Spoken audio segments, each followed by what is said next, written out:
Ooh, hello and welcome to another episode of 2B Dice Adventures Edge of the Empire. Welcome back. It's been a long hiatus as your boy had to do some long-term story planning in regards to this campaign, as well as recruiting. Speaking of which, we do have two new members. Well, one of which has played another character, but in an effort to bring him in more often, I offered another role for him to play in this campaign for the time being. That being said, let's go ahead and get a quick introduction out of the way for the moment. You know, get everybody refamiliarized since we've been gone for 2 weeks. I am Daddy Tarzan 82855 on all social media platforms. You can find me at that handle. Part of the 2B Dice Adventures cast and crew. I will be running the GM helm of this campaign. Up next, we have our member of the Core Atlas. Hello, everyone. You might recognize me. I'm Oz, aka known as Son of a Ghost on TikTok and other social media. As always, I am playing Rawl, your resident trigger happy, grenade happy, lovely marauder to be of the whole entire party. And yeah, it's kind of running solo tonight, but we'll see how that picks up here in this next episode. All right, up next. Hi everybody. I'm Jay, but also known as Jason V131 on TikTok, and I am playing Archie today. Not my other counterpart, but just excited to be back. Indeed. All right. And finally, to round us off for the evening. Hi, I'm Circuit. I'm going to be playing a... man, I just blanked right away. Character name and career. I'm going to be playing Minoy Centeril. I'm a droid tech. And yeah, that's about it. I'm so happy to be here because I'm usually a forever DM, so it's been over 10 years, so... Welcome. We may be having our resident pilot, Chav, checking in with us. Still to be determined. Other than that, it's been a long time since it's been 2 weeks. Let's get right into it, shall we? Indeed.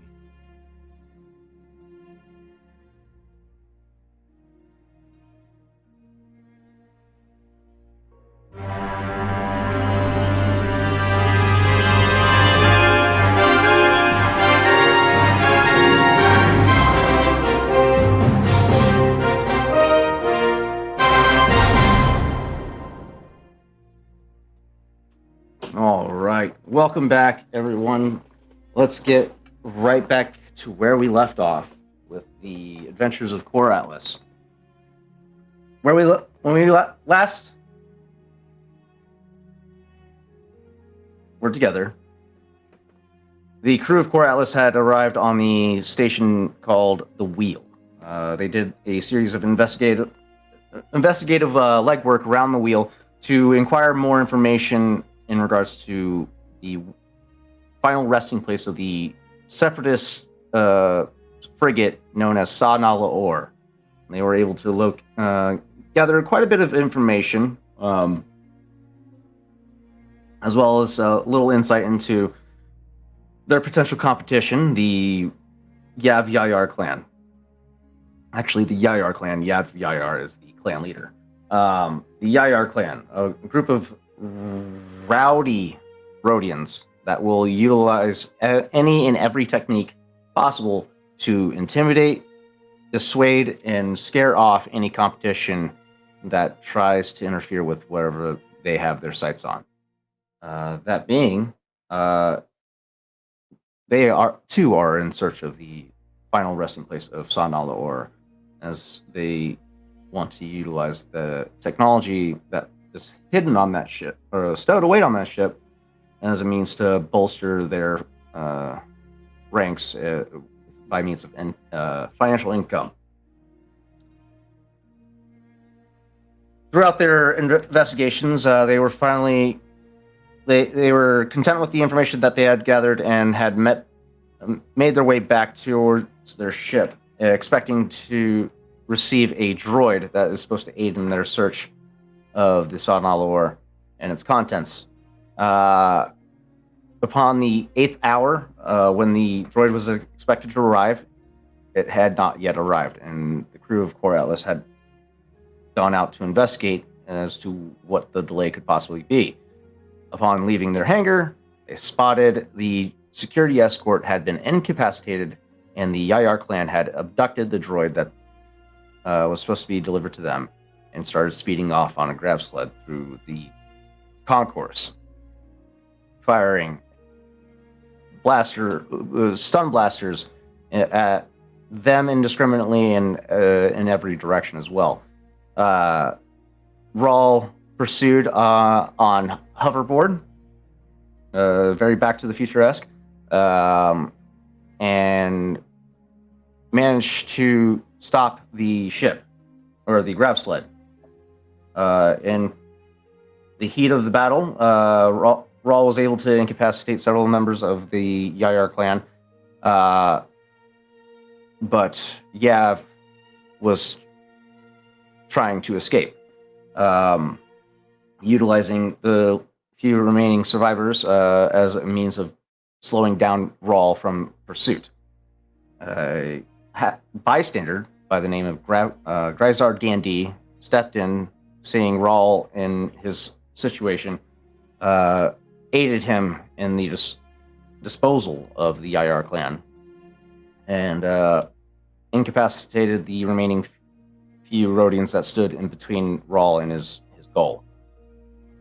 In his pursuit of Yav Yayar, he had taken several blows from stun blasters, was still remaining strong, but upon entering the cantina into which Yav had disappeared into, was greeted by Yav with a stun blaster to the front and incapacitated him at the last moment.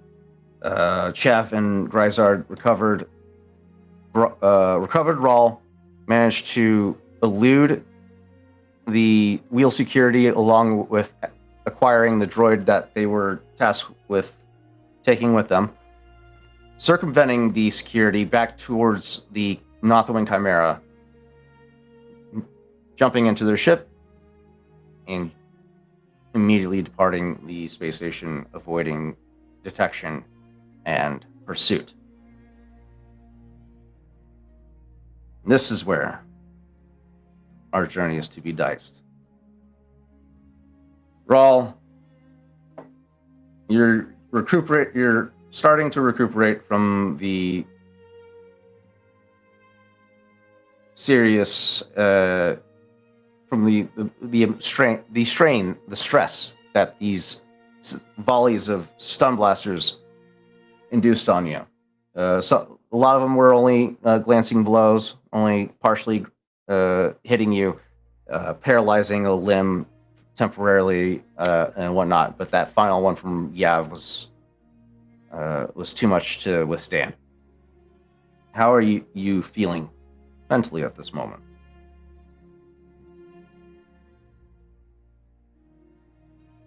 I'd say more than anything, Raw was kind of pissed.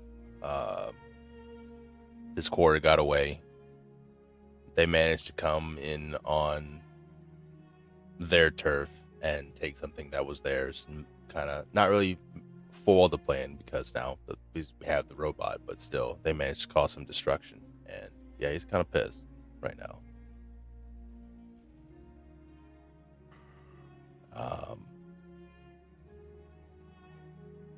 Where would you be located currently in the Nothwing? Med bay, cargo. I'd say he's in his hammock in the cargo hold, just kind of fiddling with a couple of his tools. Okay. Lost in thought, kind of thing. You'll be seeing Grisard Gandhi, the man that helped you earlier, approaching from the common area, or the main hold. Tilts his boonie cap at you in acknowledgement of the rough day that you've had. Comes up, postures up next on a series of crates by your hammock. Aye, mate.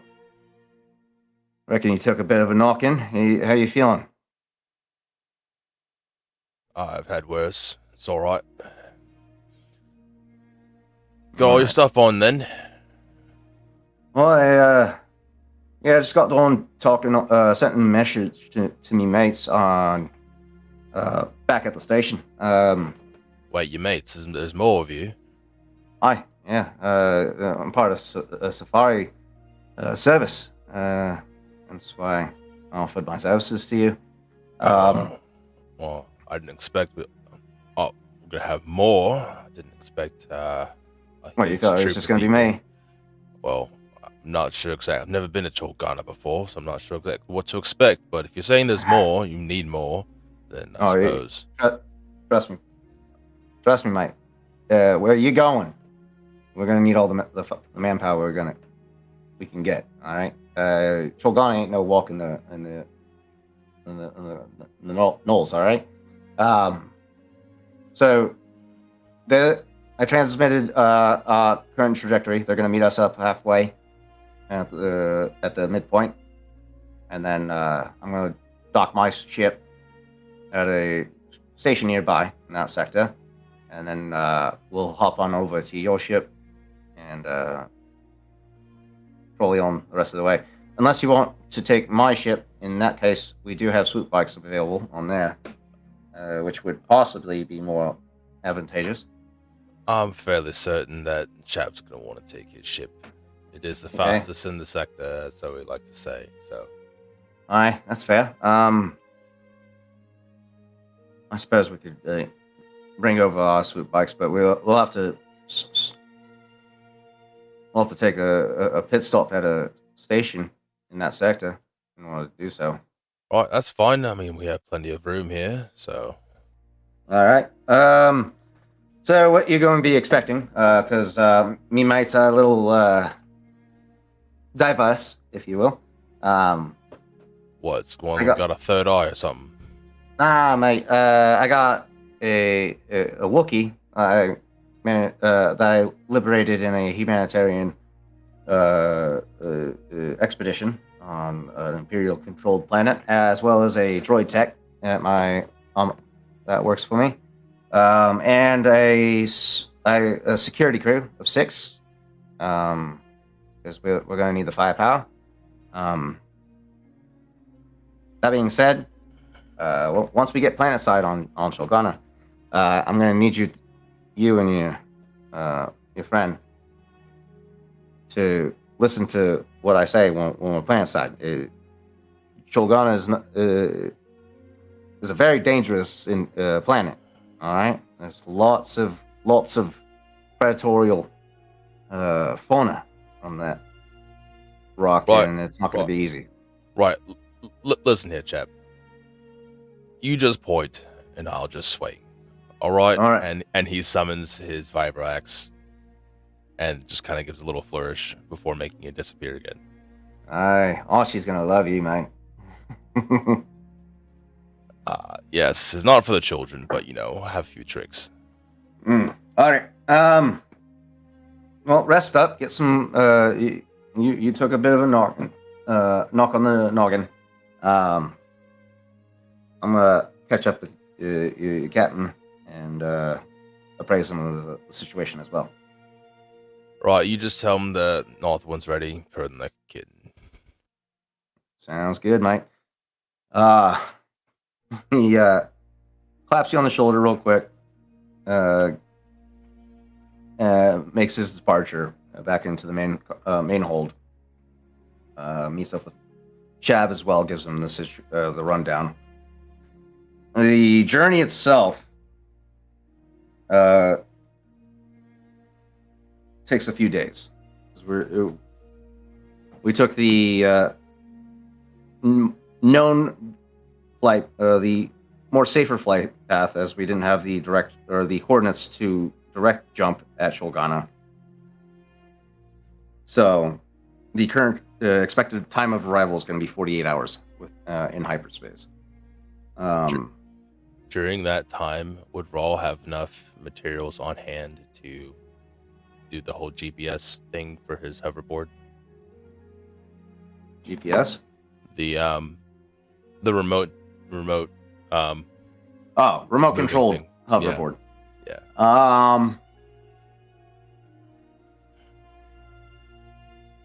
We'll have to do a roll, figure that Okay. out. But for that, let's go ahead and turn on over to the game table. If Rawl, if you don't mind presenting the table Got for it. the crew. So what we're doing at this time, all of the players will go ahead and select one force die. The force die is the white 12-sided die. And everyone's going to roll a single force die. I will be rolling for Chav. And then what that will do is determine how many light side and dark side tokens are available on the table today. Well, look at that. Chav rolled 2 light side. That's a first. All right, waiting on you, Rawl. How we looking? Let's see here. Oh yeah. That's 2. Oh, there we go. All right. So two dark side, 4 light side. Not bad. 6 luck tokens on the table for today's session. You'll roll my force die for. And yes, we need a force die to figure out how many free uses you're gonna get of. Oh! Whoa!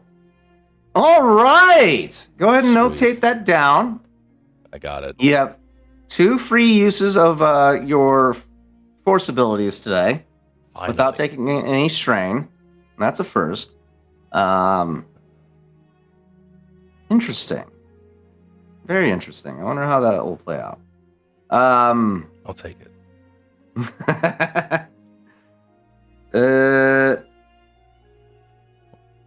Wait, so. Tapping. 1, 2.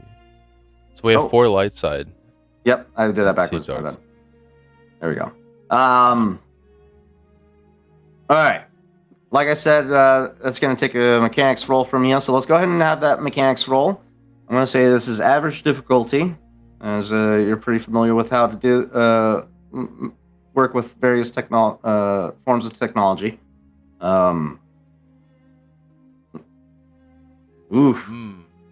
Canceled out entirely. You made progress. I'll give you that. It's not perfected yet. You still have 12 hours at this point in the juncture, because this is the first leg of the hyperspace the hyperspace jump. This is when the Grizard's Fang, a Wayfarer class freighter, meets up with you.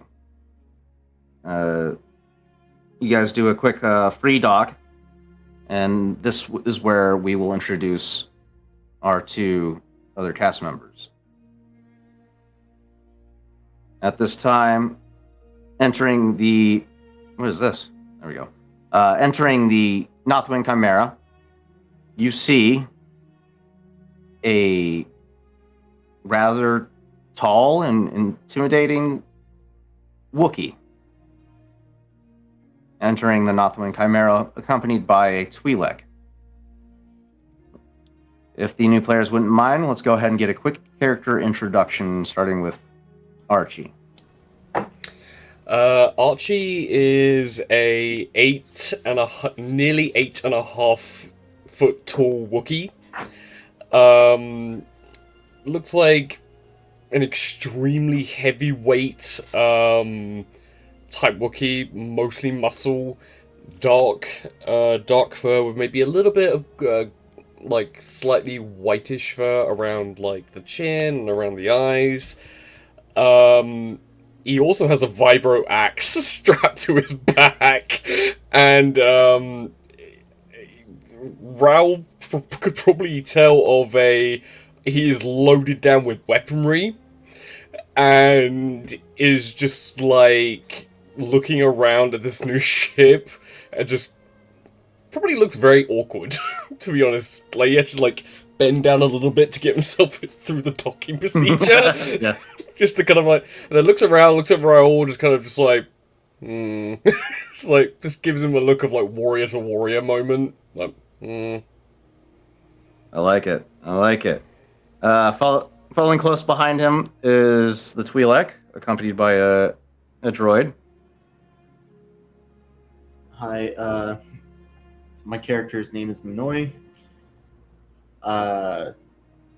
She is about average height for a Twi'lek.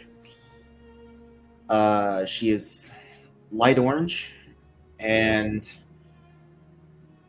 has kind of like oiled up coveralls. One of the straps are broken, and she's looking around like this is all brand new for her. Like everything she's witnessing is like brand new. So is she like frantically taking notes or something? Yeah. Okay. Hell yeah. I like it. I like it. You'll see the two of you will be immediately greeted by Grisard as he grabs both of you by the shoulders. One has arms like extremely up high, the other one shoulder level. Hi, hey, welcome. I will say, the minute I see Grisard, it's just like a big like, just like, like just lifting him up to the point that I'll pop his back in two places, and then sit him back down. Oh, yeah. Watch those droid pods back there. Good to see you, Archie. Good work. Squeeze the fucking life out of me, mate. Minui, how's everything on the ship? Tip top? Everything good? Everything's fantastic. All right. Probably my best work. Good. We got commissioned for another safari expedition. We're going to be providing guidance as well as security for this crew here, the Core Atlas. This is Roll, I'm assuming first mate of the ship, as there's no one else on aboard the Knockman Chimera. Raw is just knee deep in just parts and stuff all over on the floor. He's like sitting on a stool, just like he looks up at you. Got his like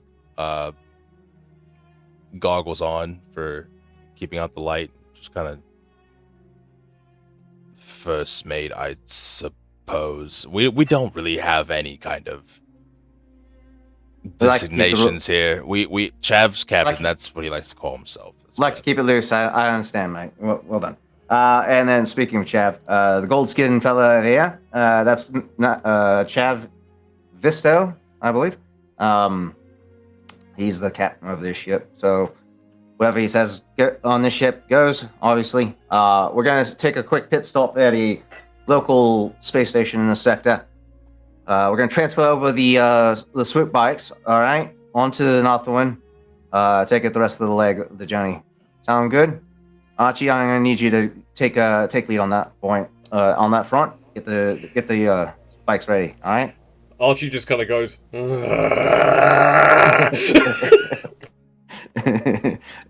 Look, mate, you're the biggest and strongest out of all of us, all right? It's fine. You can handle it. Fine. Man after me hot. The rest of the journey to a local space station can be done in sublight. I'm not going to pick a... We're just going to say there's a local mining colony floating around in the sector. And the transition takes place fairly easily. And the Grisard's Fang remains in place at this station. There's supposed to be a third player, but I don't know if I'll get them next time. but it's fine. They'll have a ship at their disposal if they decide to join. um, Yeah. He'll direct the person that's remaining behind to stay with the ship for the time being, in case if we do make any distress calls, they'll be at least a half a journey away to be able to respond. Grisard and Company brings over 3 swoop bikes. Nope, 4 swoop bikes, as well as 6 fairly armed security detail. Raul Grisard comes directly up to you and points them each individually out. All right, mate. This is my security detail. This is Jack, Ripper, Soul, Fennec, and Jubilee. The security detail that we hired on. All right, they'll be taking care of us, providing a wash as we make our journey through or trek through the jungles. Does that sound good? Mighty cramped in here, but yeah, fine. Chav's one said okay to this. It's fine, I suppose. I'm just here for the ride at this point. All right. Well, it's the rest of the journey is yours to take over. I'll be relaxing in the main hold until we arrive on Chulgana. Sound Yeah, good? sure, make yourself at home, or I suppose. Just All right, keep your feet off of my droid parts. Thank you. Easier said than done, right?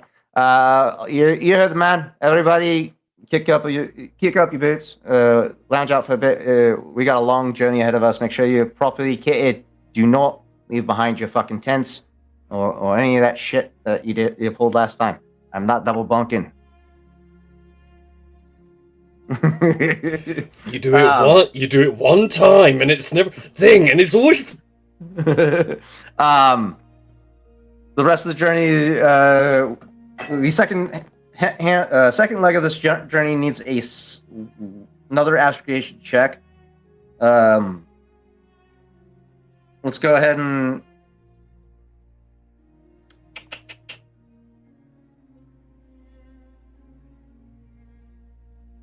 I'm gonna have Chav do it. Yeah, I'm about to say, you don't want me to do it. This is gonna be a hard difficulty.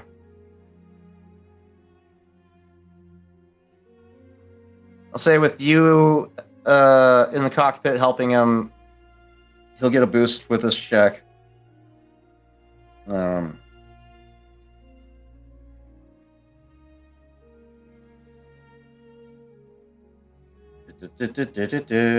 But because the information is old, it does accrue 2 setback on top of that. Depending on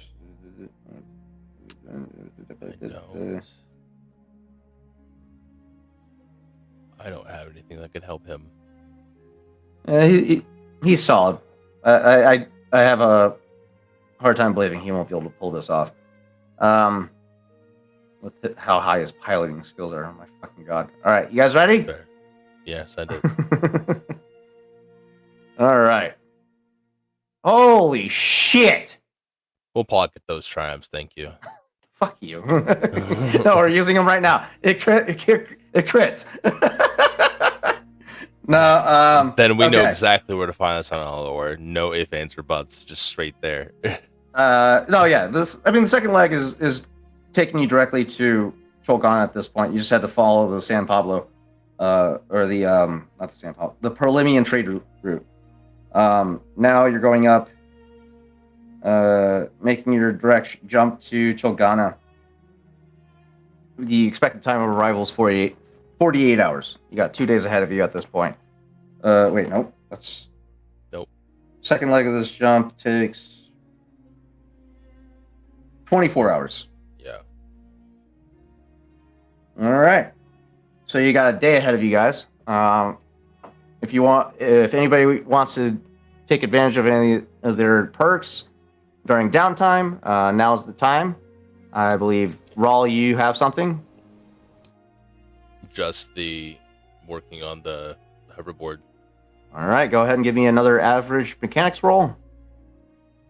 Should be an easy fix. Why There we go. Ooh. Look at that. 2 successes, 2 threats. All right. So we've been what?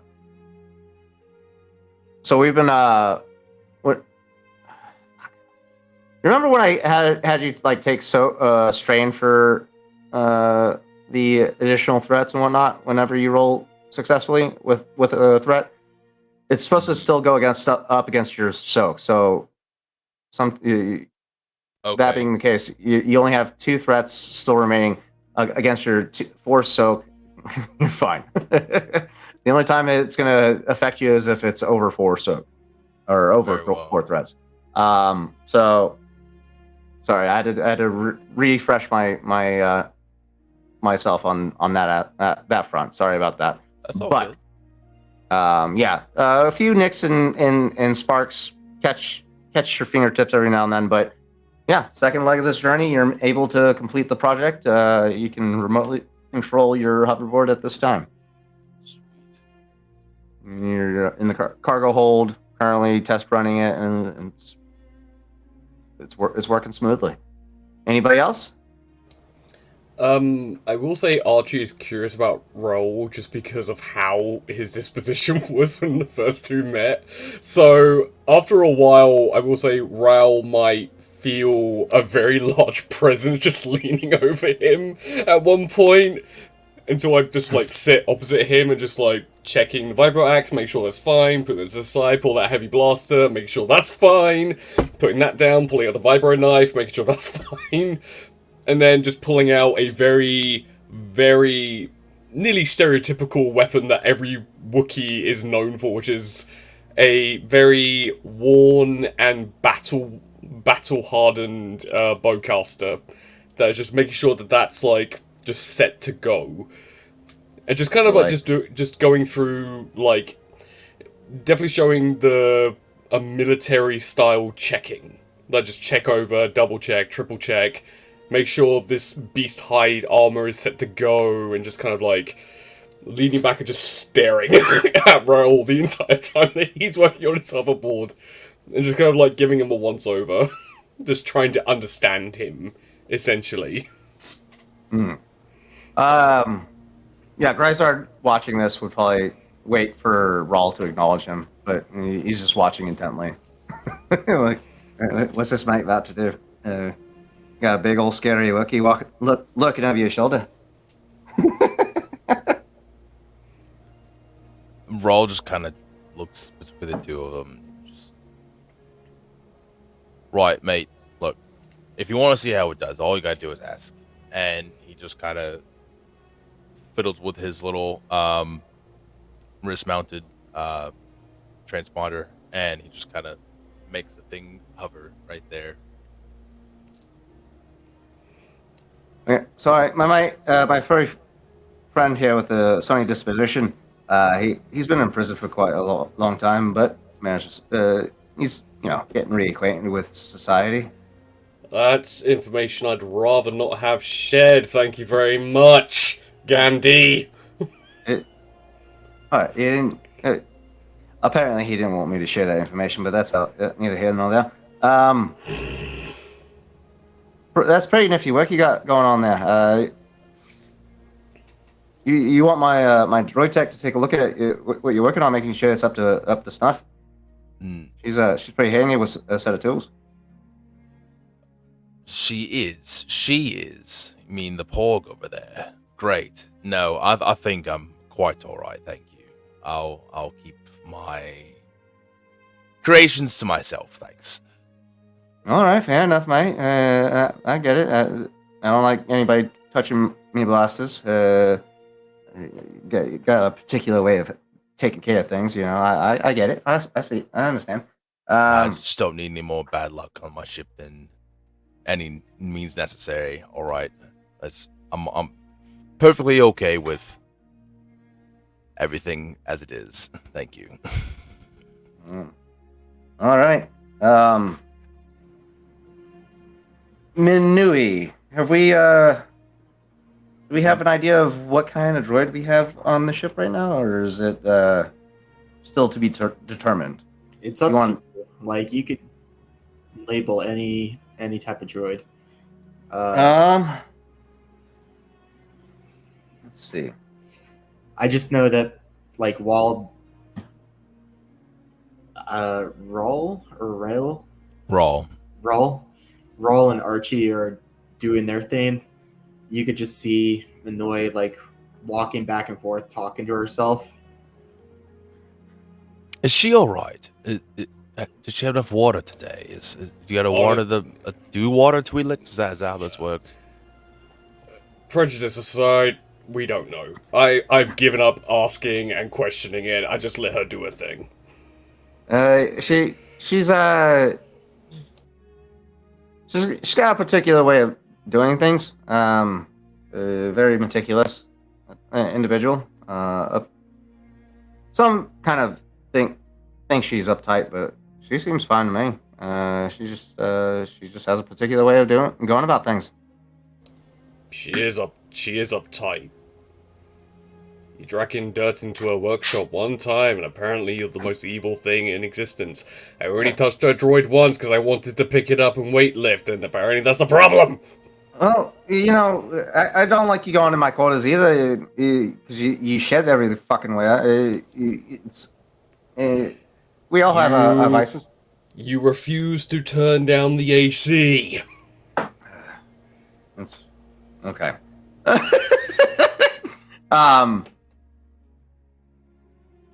Has anybody taken, or actually, I would say, the fact that IT was down when you guys first arrived on ship, that probably would have caught your attention, Minui.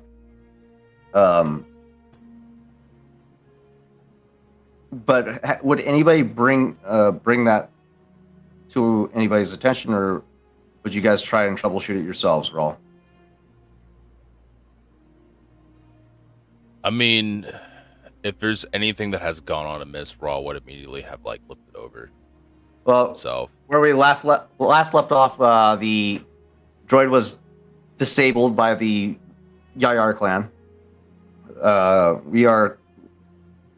would say, would you have reactivated the droid on the first leg of the jump, or would you wait till last minute? I mean, as far as like any initial damage, he would have repaired, but he wouldn't have turned it on until they were closer. The only damage there wouldn't have been any damage. They just would have used an ion blaster to disable him, so he'd be incapacitated for transport. Then yeah, he wouldn't bother. Like other than like making sure that it could turn on, he wouldn't like do a whole functions check until they got closer. Okay. Minui, would you try anything after on this second leg of the journey to work with the droid, or would you just leave it be? Well, now that you brought it to my attention, I really want to try and fix it.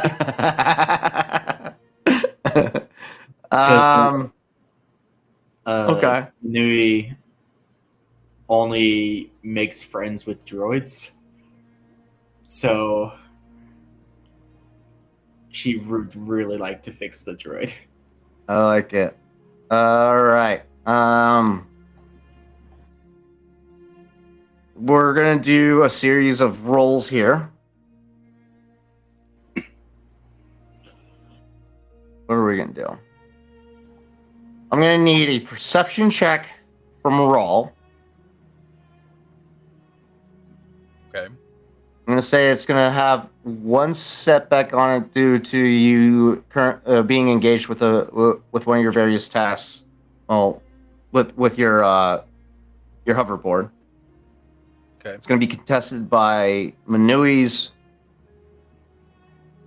stealth, if she's gonna try and be quiet about it, or skullduggery if she's just stealth. Yeah, just stealth. She wouldn't try and do it secretly. Well, this is like a passive stealth, like how like nonchalant you can be about it. just to see if he can catch it in the moment or not. So Okay. you got. So Rawl, go ahead and make a perception check with one setback. Okay. Then do I just roll the character, the stealth? Yep. Go ahead and roll stealth. Oh yeah. Okay. So yeah, Rawl, you're testing out your hoverboard, and out of the corner of your eye in the cargo hold, you see Minui kind of beeline it for IT-3PO, who's still incapacitated on a pile of parts off to the side. Oi, oi, oi! Watch them fingers. I look around to see who said that. Yes, you. I'm talking to you, Twi'lek. Yes, come here. So, I'll see. Minoi puts her hands in her pocket and head down, slowly starts to walk. Right, listen. That droid is important. Don't need anybody messing with it. What are you doing? What? Someone said you were a droid tech or something. Do you think you can fix this? I shake my head. Yes. Right, let's see what you can do.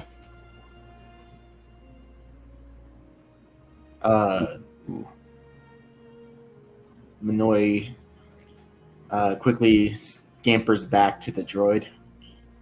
How old does Minoi look?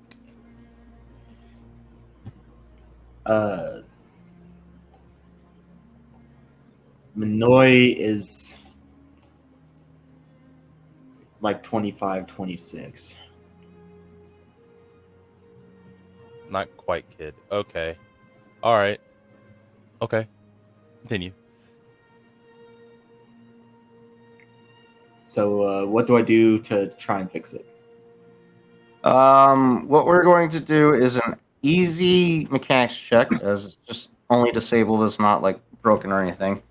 So yep. You have to beat 0 failures, 2 threats.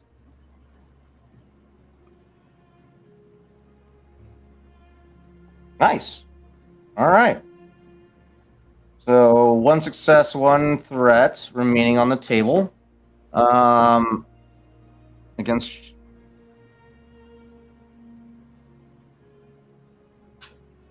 Where's your soak at? I have Missing one something. soak. Just 1 soak? Yeah. Okay, why is it not showing on the table? That's weird. I might need to refresh my table, that's why. I Okay, did yeah. update it earlier because I messed up. I had 2 soak when I should have only had 1. You're fine.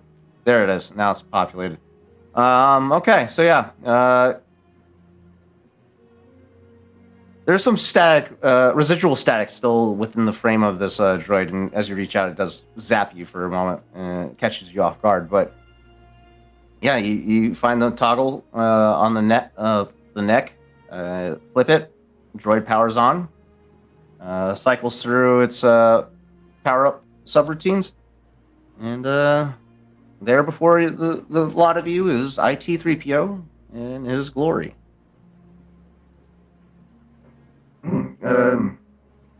Gracious, must have cycled an update or something. Greetings, I'm IT-3PO, part of Isotech Company's employ. Who might the lot of you be?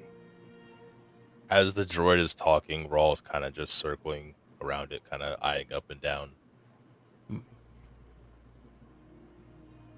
Oh, not bad work, Minoi.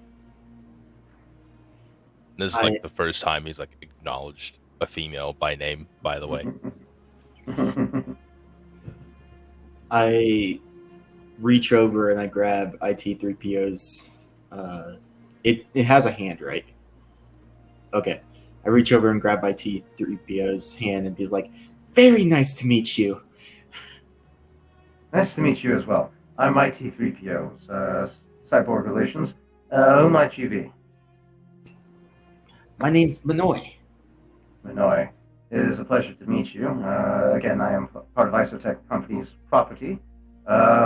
What is the current situation of my location? Where am I?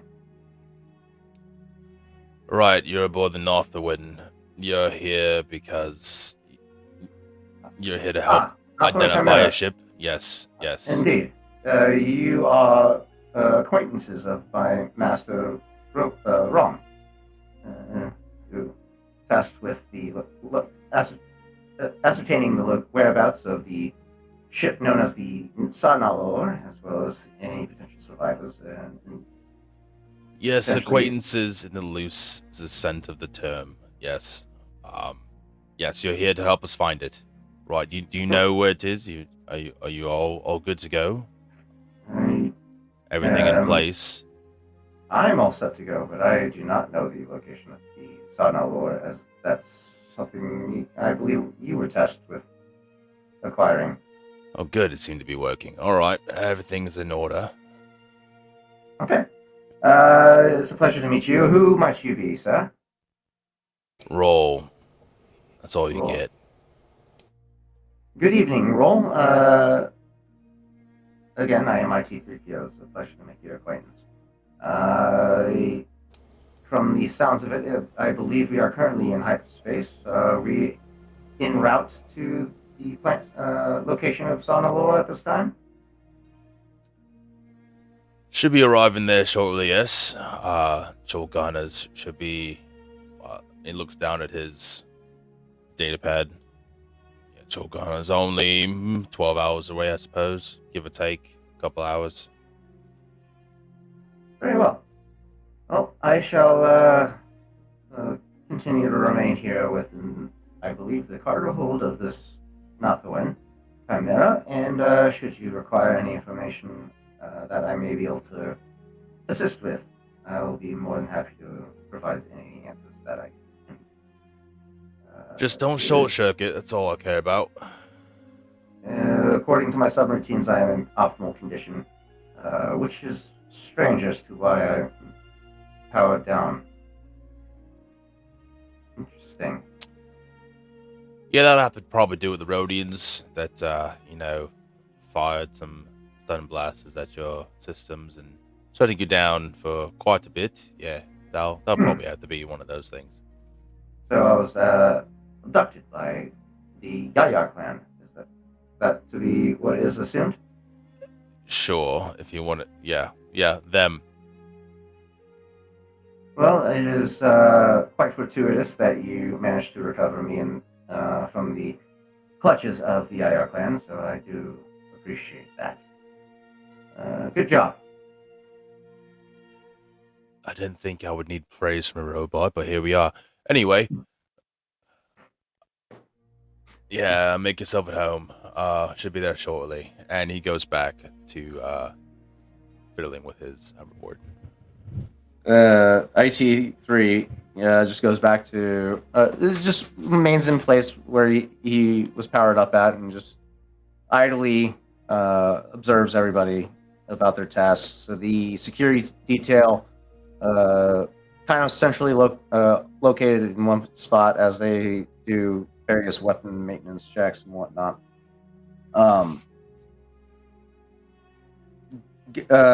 Grizard just lounged out with his boonie cap pulled over his eyes as he catches a few hours of sleep before the long trek ahead of everybody. What's Manui and Archie up to? Got 12 hours to kill. Manoi, Sorry. Manoi is kind of nervously pacing back and forth next to IT3PO because, like I said earlier, she really likes making friends with droids. She's trying to build up the guts to have an actual conversation with him.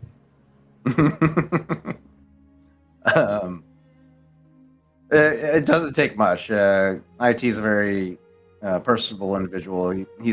He'll inform you that he assists with negotiations and aggressive marketing strategies, or helps coordinating aggressive marketing strategies or business strategies for Isotech. He's been with Isotech for quite some time. He just gives you a brisk rundown of his history with the company and whatnot. Very, very talkative individual.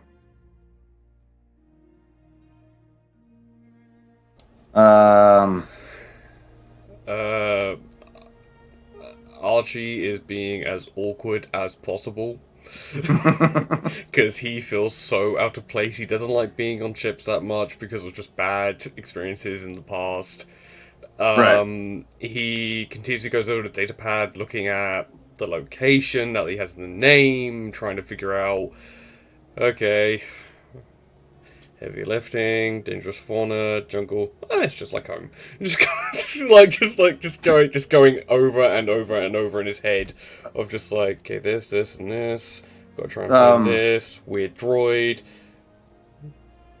Respectable, pointing at Rawl in that moment. Looks at the pilot. I'll try and carry him afterwards if he gets injured. I like it. For context, for Archie, you would be aware of the situation of this planet, Cholgana, very densely populated jungle with very apex predator heavy environment. So, one of which is the Nexo. So, so very much like Archie's homeworld. Exactly. Except it's not forest, it's jungle. It's just yeah. Very, very hot, very hostile. Let's go home. Yeah. To be fair, Archie sees the term of the tropical climate and just kind of like breathes in. It's like he's gonna be uncomfortable for the entire trip. He's just squirming with that at the moment for a good few hours of just mentally preparing for the uncomfortableness that he's gonna be in for a bit. Right. Manoi,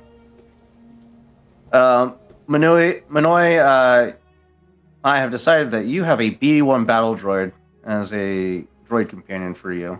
The ones that go Roger, because I want I like the laughs, but yeah, your droid just idles beside you. What was that again? Just as IT-3PO is just going on, he's just like, your battle droid is just like, what? What's going on? What is he saying? I'm gonna personalize this droid for you at a later time, but yeah, that's your friend, your good time boy.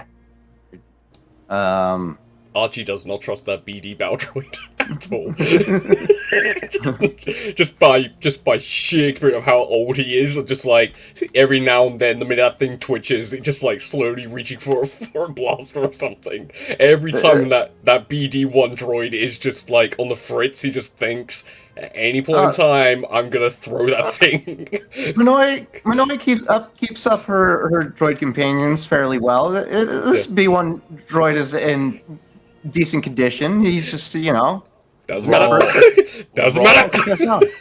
Raw also doesn't trust this droid because this is like a former Empire droid, right? So like separatist. Yeah, former separatist droid. Same diff. It's a war droid, right? Yeah. And every single time that the droid looks in Raw's direction while he's working on this hoverboard, he just kind of like covers up what he's working on. Just kind of No, This- don't look. I will say at one point, if it looks over, like, for the third time, Archie's just standing in front of Roll in that moment, arms folded, like, focus on your focus on your mistress. Stop focusing on the cool guy. Roger, roger. Jeez. Love it. Yeah. Final leg of this journey is winding down to a close. Any other order of business that we need to take care of before we move on?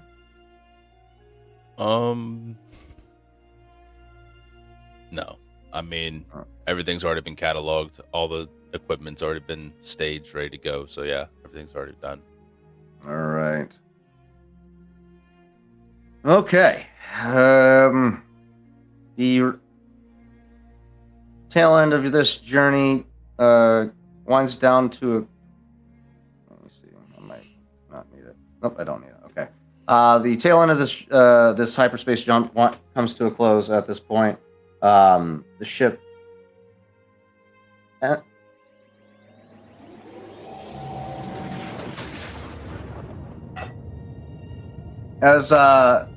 As you near Chulgana, the hyperdrive engine begins to whir down as you exit hyperspace. Before you, the planet of Chulgana, a densely jungle-populated planet in the Chol system on the Outer Rim territories. No local government, population unknown. Temperate forests, major jungles, and mountains and oceans predominantly cover this planet.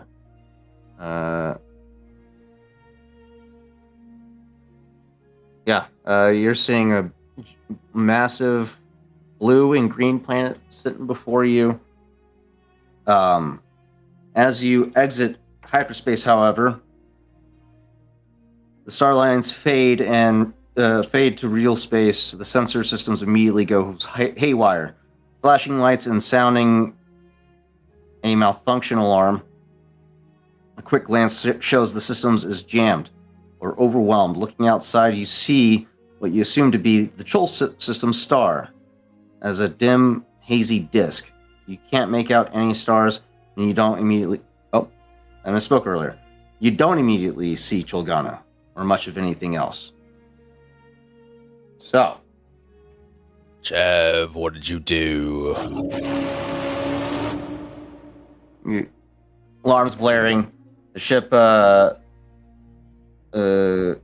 ship's scanners are sounding off, and you can't see anything. It's just a haze. Chav is going to go ahead and conduct a hard computers check to figure out what's going on with this system. I would believe upon exiting hyperspace, you would have been up there in the cockpit assisting him. Yes. So we'll go ahead and do this with a boost die.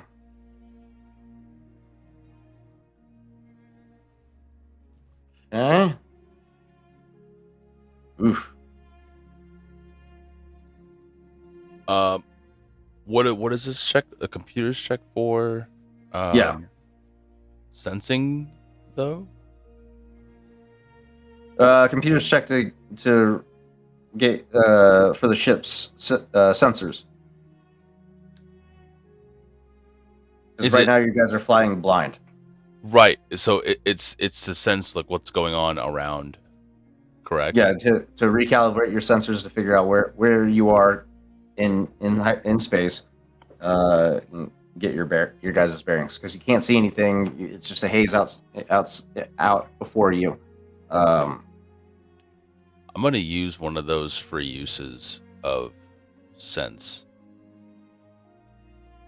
a force ability, to kind of sense what is going on outside, if there's any life or any inorganic machinery out there. I'm gonna take a look at this ability. 1 second. Let's see if we can It is sense basic power. Yeah, I'm trying to sense. There it is. Force can sense the user can sense the force interacting with the world around you. User may spend a token to sense all living things in a short range, including sentient and non-sentient beings. Turn emotional state of one living target with whom he is engaged. So within short range, so like directly outside the hull of the ship. Yeah, you try to reach out through the force to see if you can detect anything, but you're not able to find a connection. You just feel absence immediately around you. Anybody else have any proficiencies with computers? I think Manoy does. Okay. I mean, I have a proficiency die, but not like ability. Yeah, I'm proficient in computers. Would you like to come in and assist Chab with his computers check? Yeah, I'll hear things coming from the cockpit, and I'll go and investigate. Okay, go ahead and do a hard computers check for me. I got the difficulty already rolled for you. You just got to be 2 threats and a failure. Oh shit! Okay. Okay. Yeah, I think Manoy has some experience with computers. Yeah, you come running up into the cockpit as these alarms keep continuously to go off. Sorry. The alarms, you're fine. The alarms driving you a little, annoying you a little bit. You come in, and you start adjusting the sensor parameters. No, this isn't. You need to just account for nebula interference. So this bring down the field of view down to immediately around the ship itself, and it takes about 5 minutes to make. Actually, you succeeded 3 times over the. Yeah, nope. You succeeded 3 times, so that's 2 over. You managed to make the adjustments, and within 3 minutes, the sensors are picking up the planet of Shulgana before you guys. And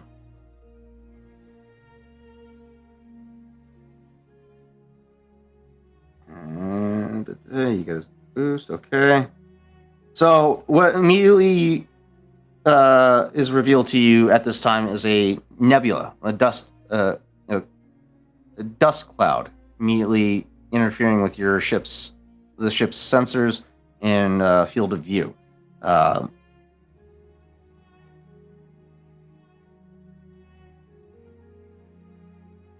The dust cloud interferes with all visual sight. Anyone trying to pierce the haze must perform a perception check. Otherwise, passing through the cloud is going to take about 30 minutes to safely navigate. Are we just gonna continue to proceed safely? I don't know. Chav is kind of that guy. I mean, Raw has the macro binoculars, which take away any setbacks to spotting things from a distance. So he's gonna try and use those to chart the safest route to land. Doesn't necessarily work in space, though, dude. I mean, it's still distance, okay? At the very least, he can see the ground a little bit clearer than the naked eye. No, there's no ground. You guys are in open space, enveloped by a nebula. Oh, we're not even in okay, got it. Yeah, you're still in space. I'm correct. I thought we were looking down at Shulgana. Never mind. No, Yeah. You guys have to pass through this fucking nebula, but it's I'm gonna say this is gonna be a hard check because Chav is that guy that would just try and get through it as fast as Yeah. possible. I agree. Oh no. Listen, Chav is to a detriment. Chav believes so much in his piloting skills that he's going to try and pass through this shit like it's nothing. It's a hard difficulty with a setback. Okay. All right. Let's see how he does. He failed. That's wild. How did he? Oh, that setback. That setback got him. Oh wait, no, he has an ability to remove Yes, setback on He piloting does. checks. He has so much for this. Defensive driving, increase defense. No. Galaxy Mapper, remove rank of Galaxy Mapper from astrogation checks. He's not doing astrogation. Let's ride. Master Pilot. Natural Pilot. Skill Jockey. Remove setback per rank of Skill Jockey from piloting planetary or space checks. Yep, with that removal of that setback, yeah, he succeeds. All right, never mind. In a moment of impulsiveness, he nearly went head first into the planet itself, but then thought better of it. Yeah, no, you guys can't see shit in this nebula, but Chav is like, hold on, I got this, and he fucking throttles up and takes the ship out of the nebula itself.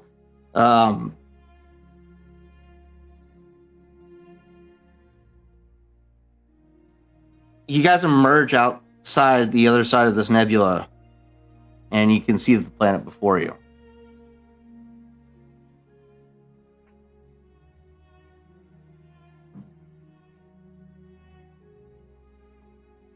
"30 seconds go by before you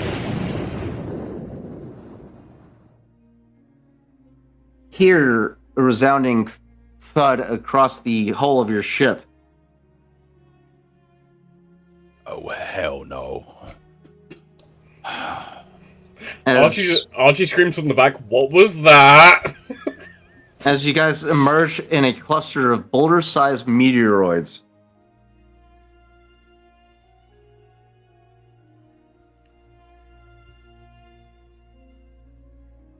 Being Chav is that fucking guy, he's just gonna... he's gonna be a little upset that one of these asteroids pinged off his ship, but he's gonna get out of that as quickly as possible because he doesn't want to put the Chimera at risk. This is gonna be an... Actually, that piloting check already succeeds. Yeah.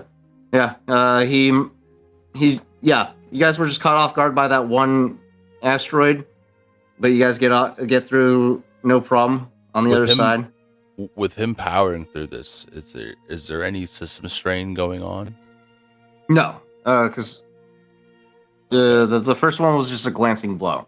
It wasn't even wasn't serious enough, and he didn't need to push it that hard to get out of this asteroid belt. The ship's particle shields deflect the damage. No problem. Oh yeah, no problem. 4 advantages, you guys are perfectly fine. He glides through this like it's practically fucking nothing.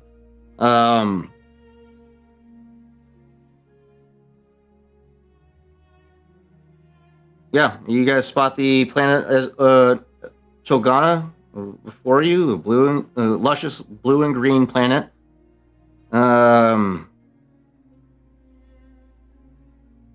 Nothing in the immediate vicinity of the planet aside from this nebula that you just emerged from.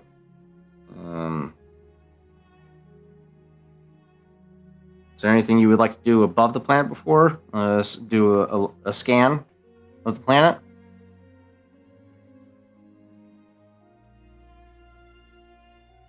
Determine where the crash site could possibly be focused at? I mean, a basic topographical scan would be good. Okay. To find all like gorges and mountains and whatnot. Sounds good.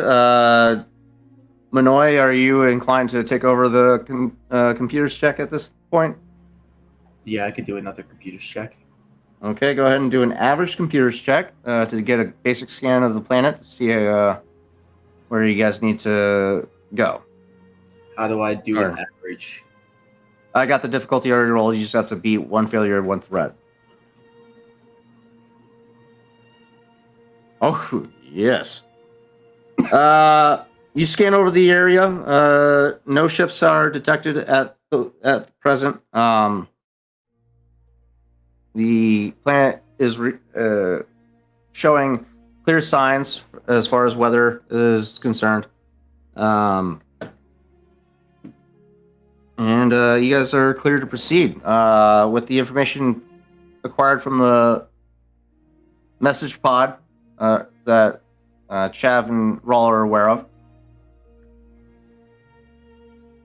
you guys Yes. descend into the atmosphere. Over the last known position over the planet. You are fairly certain. You know that the last known coordinates of the Sadna lore is not the exact location of the final resting place of this ship, but you get in position and start to work out the possible trajectory of where the ship could have crash landed. Would there With, possibly be any distress signals on the planet?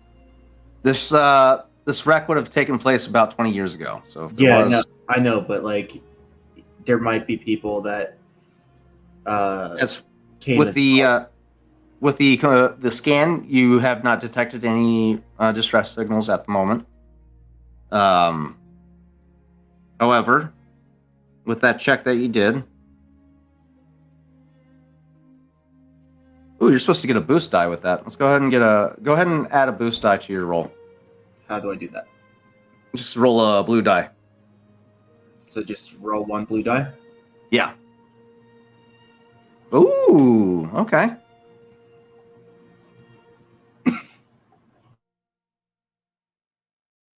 Okay. It takes you about 25 minutes, but you are scanning the hemispheres of this planet to try and to determine the exact trajectory of this the crash landing of the Sadna Lore. Or sorry, no, it doesn't take 25 minutes. It takes 5 hours. Sheesh. Oh no, low orbit. Low orbit's going to take longer. But yeah, you get the hemisphere that you need to descend to. So you guys begin your descent. We're currently on the night cycle of this planet right now. Approaching day.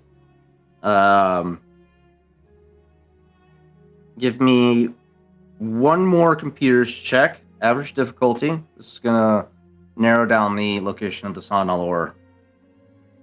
You still have a boost die with your roll.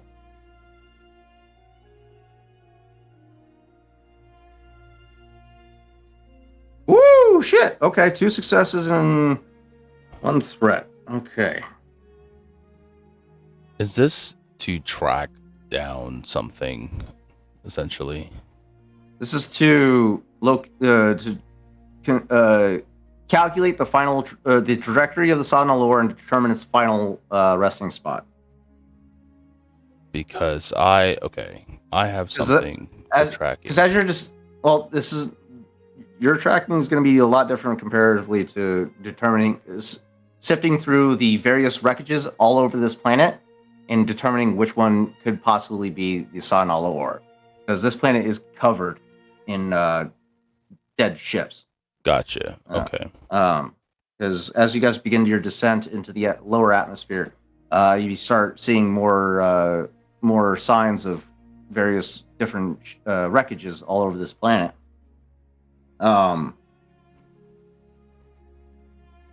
You pinpoint the crash site, decreasing the range you need to explore by 10 kilometers.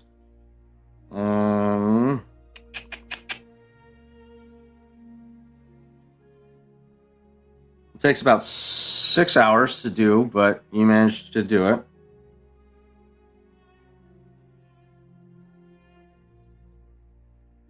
You do have a triumph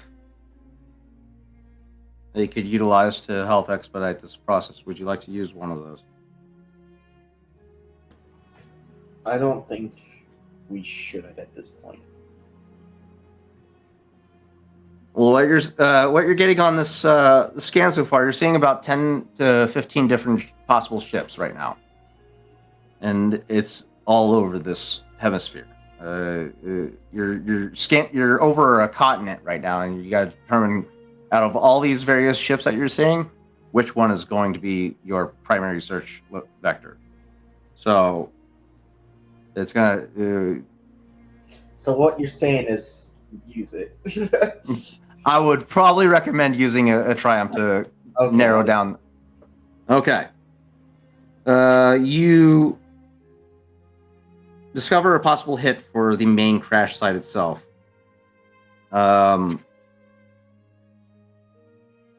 It matches the description of the ship. The Sodnal Ore, which is a class frigate, has a let me pull up this ship's description. Too far. We'll go to the front here. There we go.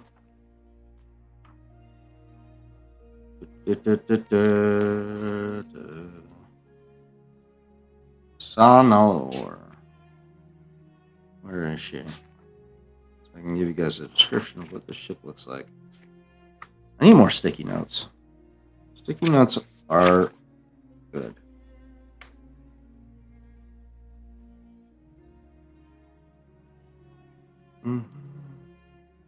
Okay.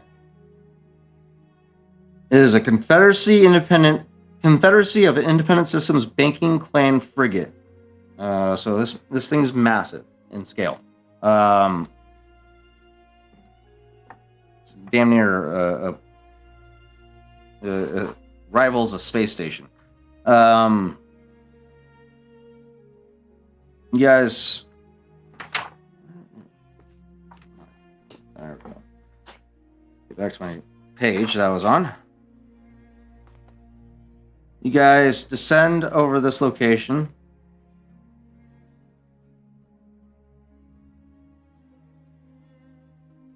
And what you're seeing in front of you is a ravine surrounded by surrounded on both, or not a ravine, but a river with two bluffs on both sides, densely populated. As you're scanning over this potential hit, you're looking for a possible landing site for the Northwind Chimera.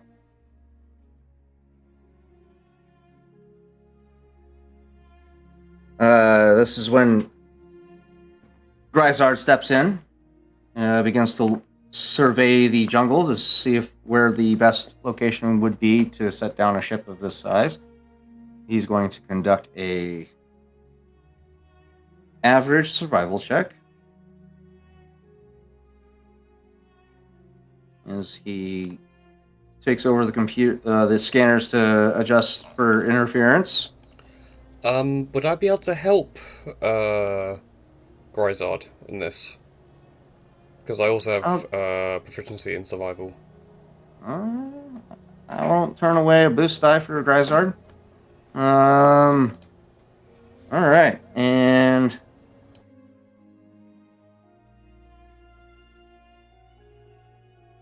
let's go ahead and roll that die. I need you to stop rolling so many goddamn triumphs. Yeah. You actually, Grisard looks over the cockpit, the dash of the cockpit. Best location to survey this location is probably going to be over that little bluff over there. We can descend into the river via that trail right there. I think that will probably be our best route into the crash site.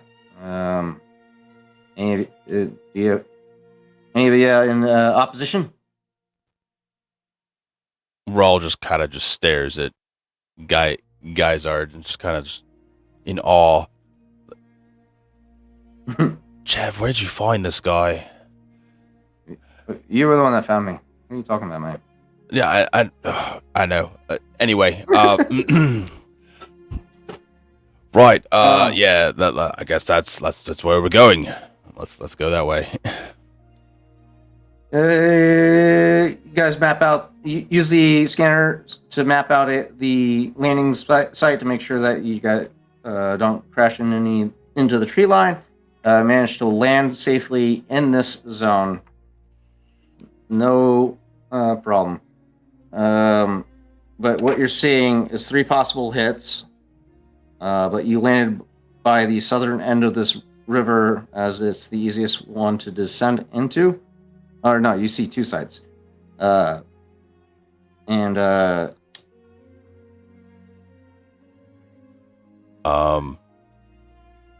would probably direct Chav to land at the higher elevation site. As far as you, actually, he had 7 successes. He did have 7 successes. He would have found a spot down inside the river, to utilize as a landing site. That would put you in between the 2 possible crash sites. But if you're suggesting otherwise, then he would. Does the site next to the river have like a cave or like a protective area? No.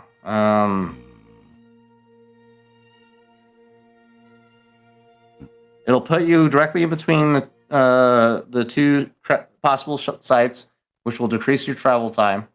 Or you can land closer to the southern crash site and just increase your travel. Travel time is going to be long regardless. So, yeah, the higher location would be by the southern location. See, my issue is, right, if we land in an area that's low in elevation, we get surrounded. It's going to be hard for the ship to take off in like rapid time. So, yeah, Rawl would say a higher elevation point. Okay. Yeah, you guys find a clearing in the canopy of the jungle above the river. Sit down, no problem. Okay. It's game time, boys. All right. Let's go ahead and change the mood here. Things are going to get interesting. Excited.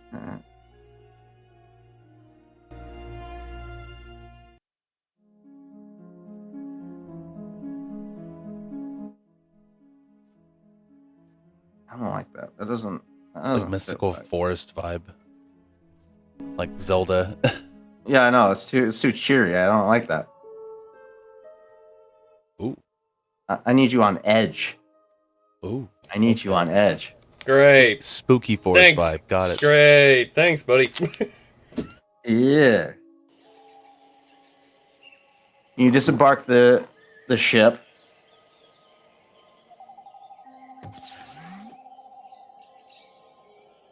Immediately, as you just leave the ship, you're greeted by the various caws and coos of various wildlife in the immediate vicinity. The air, acrid, hot, sweltering.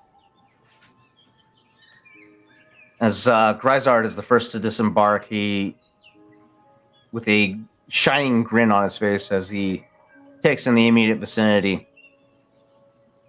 All right, mate. So we're here on Chulgana. Like I said earlier, what I say on the ground goes. All right, you follow my lead. everyone will get home safely. Keep your wits about you on this planet. There are various life forms here that will like to eat you as a bedtime snack. That being said, make sure before we finalize our departure into this planet, make sure all your equipment is secured. Your rations and water are full. No one travels alone. Everyone always travels in buddy systems. All right. If you need to take a piss or a shit, you take a buddy with you. Am I understood? Minoy puts her arm around the droid, the battle droid. All right. I found Yeah. my buddy. I look down at Chav in that moment. He volunteers to be my buddy, just like raising his hand in the air. In that moment, just like, Listen, I'm the pilot of this of the Northern Chimera. I'm not necessarily built for trekking through jungles and I grab him by the scruff of his thing and just put it on my shoulder up. You're coming! no. Chav is he's better at making sure we have a quick getaway. So if we can just leave him here, let him keep the engine running, you know. Yeah, that would be preferred. I'd rather stay with the ship so I could, be comfortable. Thank you. It's all right, Archie. I guess you're with me. Gotta say, I've never had a Wookiee partner before, but it's first for everything. Just crack my neck in that moment. Only if you can keep up. Only if you can keep up without the hoverboard. He said he's basically asking if you can keep up with him without the hoverboard, but he likes to go a little bit. Don't pay him no mind. I switch into common dialect. I can speak for myself, thank you. I forgot about that, mate. I didn't. Yeah. All right. Raul just kind of raises an eyebrow. Never known a Wookiee to speak. Interesting. It's not common, but they are capable. But that being said, Jack, Ripper, Soul, Jubilee, and you. Go ahead and do a sweep around the immediate area. We're going to descend down to that first crash site that were nearest, and go ahead and conduct. Just make sure that the path ahead is clear and whatnot. Go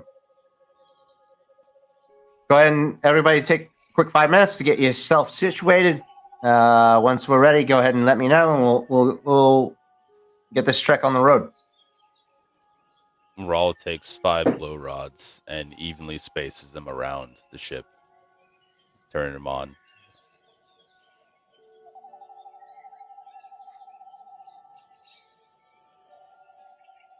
Listen, mate. I get what you're trying to do, but a lot of this wildlife out here are attracted to bright and shiny things. The glow rods aren't going to be necessarily a benefit for you. Granted, your mate Chav is going to have lots to shoot at in that case if you want to give him some target practice, but that won't necessarily. They'll keep. I would rather. All right. It's your And, ship, mate. The rods aren't like right next to the ship. They're like a good pace off. Like they're not like right next to the ship. Right. When you get a sense of is Chav or Grisard's trying to warn you that it will attract attention, not from, and the attention won't be from the best of wildlife.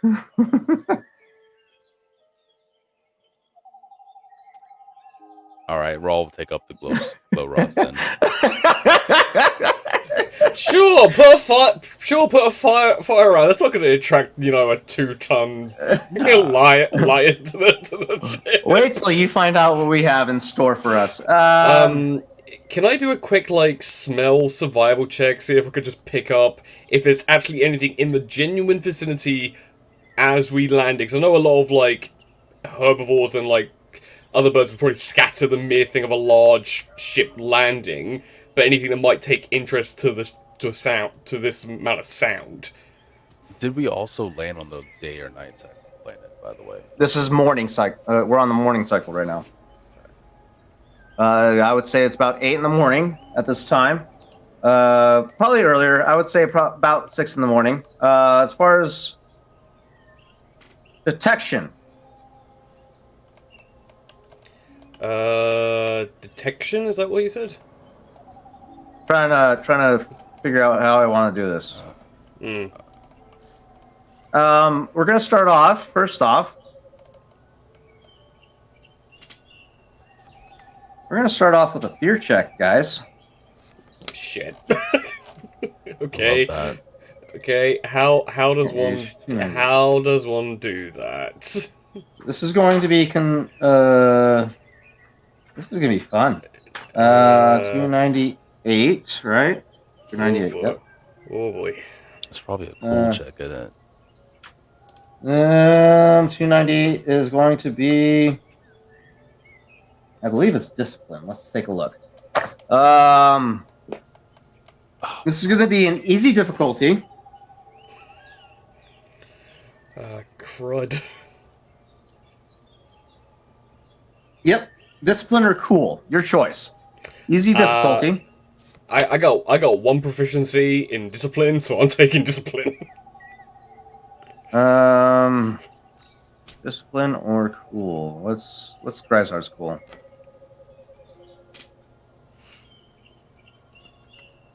It's the same thing. Okay.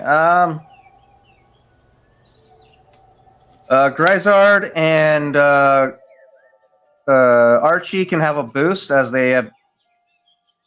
Grisard, Archie, and actually Manoy, you don't typically go out on the adventures you normally. Well, you've gone out a couple times. I'll give you a boost. I was also born in the Undercity of Terrace.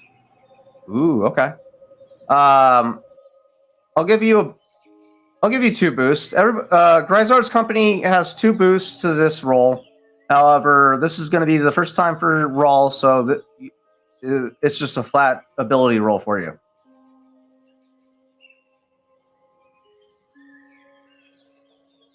Very well.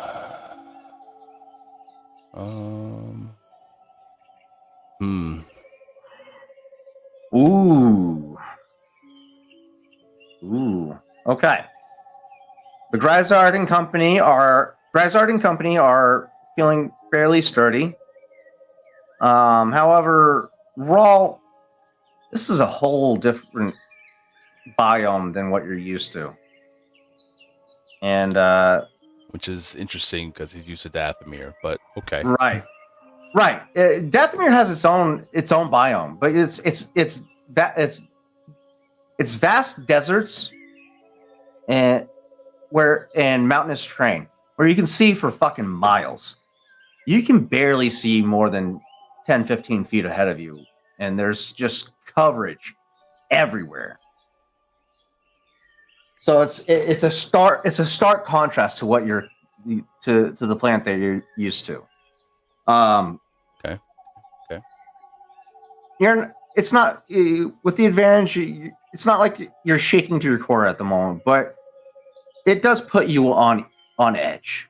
This environment is like, what's in store for me at this on this planet? You guys go ahead and proceed through.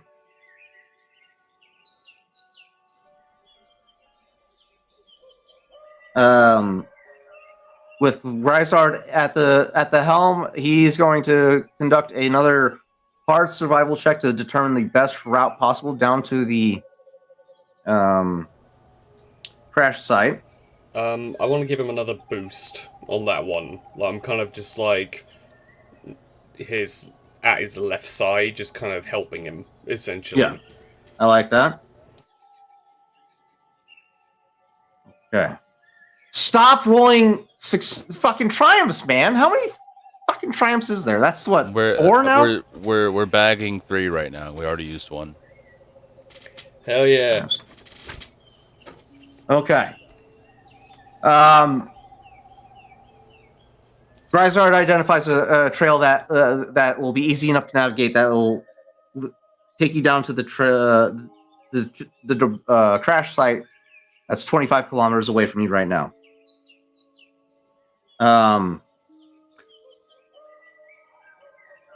Takes about an hour to get there. But along the way,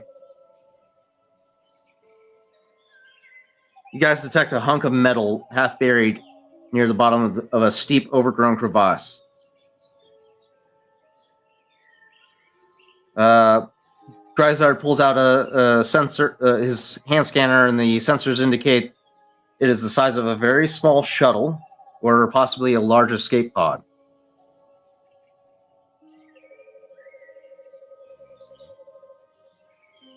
Please keep those to this game.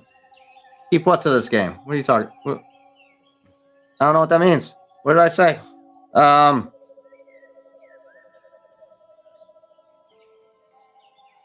Lowering somebody into or landing in the crevasse is made impossible by an interlocking canopy of limbs and leaves. The nearest clear landing zone is a kilometer away. Okay. All right. So you guys discover this escape pod a kilometer into your trek.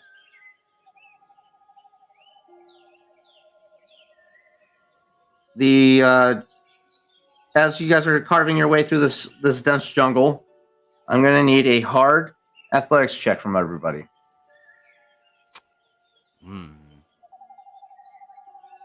Athletics. Let me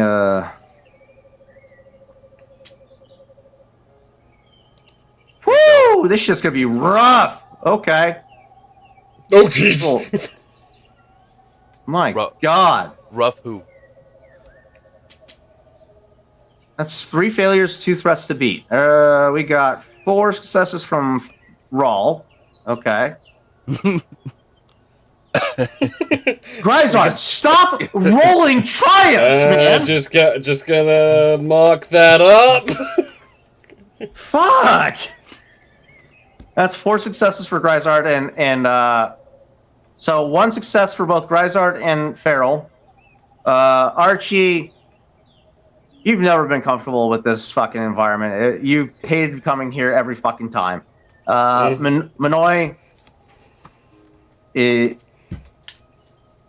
you're used to being confined, safe in your fucking your workshop and not having to step over dense shrubbery and whatnot, and you're kind of trailing behind with Archie. And Rawl and Grisard are just constantly looking back and pestering you guys to keep up and whatnot. But yeah, you guys are doing all right. Anybody rolled any? You got 2 threats. Manoy, you got rid of all. Okay, everybody did fine. Yeah, you didn't get scratched up or anything by the foliage and anything. Laboriously picking your way through the steep, overgrown crevasse, you see a rusted metal hulk half buried in the dirt. It is relatively large and about 5 meters above the surface of a small, brackish pond in the bottom of the crevasse. The object is draped with reddish, thorny vines, but you can make out the faded words 34 Besh, peeling from the metal to the left of the gaping opening. Dozens of thumb-sized, green-bodied flying insects buzz around the opening. It takes you a moment to realize the round hole is actually the wide-open hatch of a tiny ship or large escape pod. You suddenly notice the door itself stands half submerged in the pond, where it fell directly below the opening. So this escape pod is submerged in a pond, and and inhabited by green bugs the size of your thumb. So big no. Everybody go ahead and perform an average knowledge lore check.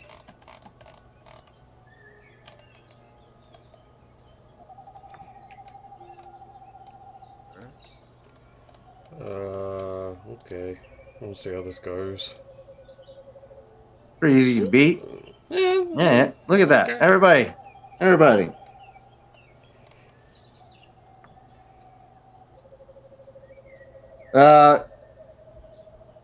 Apparently you guys are all pretty familiar with this this creature.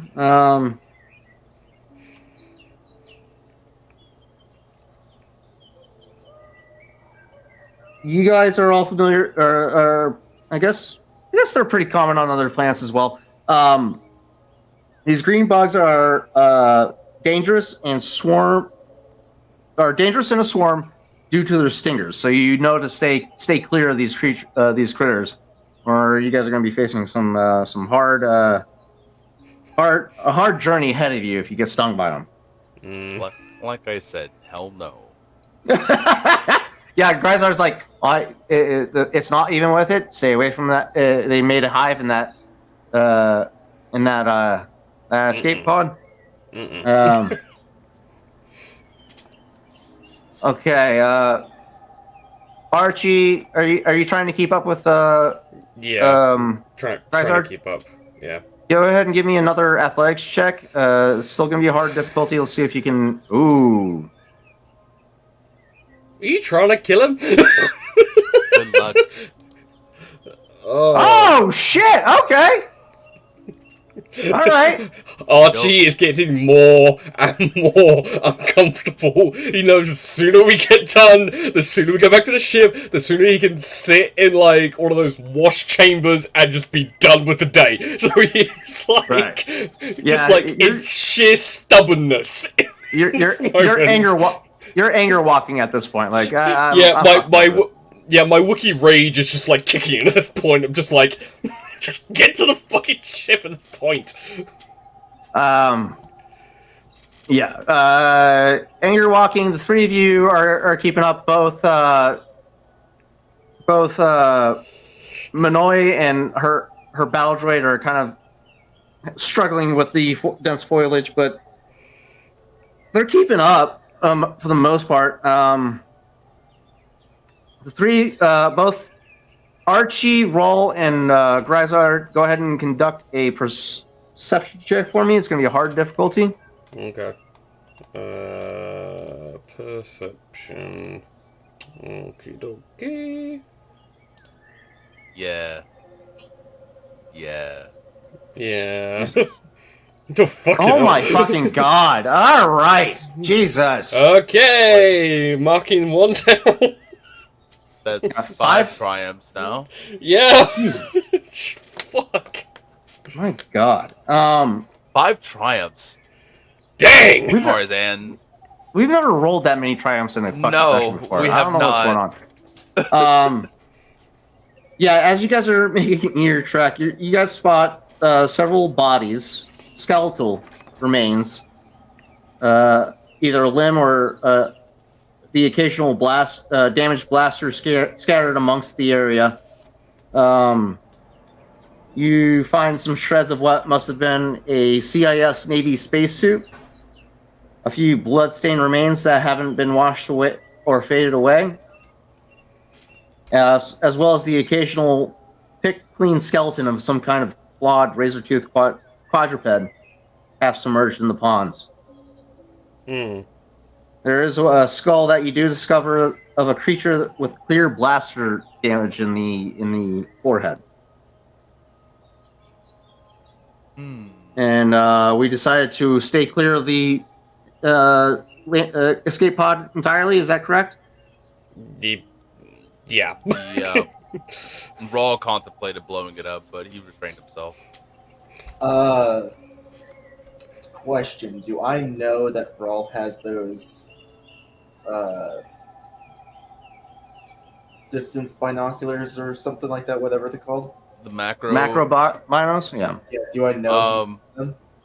Both. They're fairly large, and he would have strapped them to his utility belt. So yeah. Grizard also has a pair as well. Would you be able to see inside of the escape pod from a distance? I mean, it's half submerged. Yeah, but still, we might be able to see something inside. They're good for scanning for possible life forms and whatnot. So I mean, it's a fair question for sure.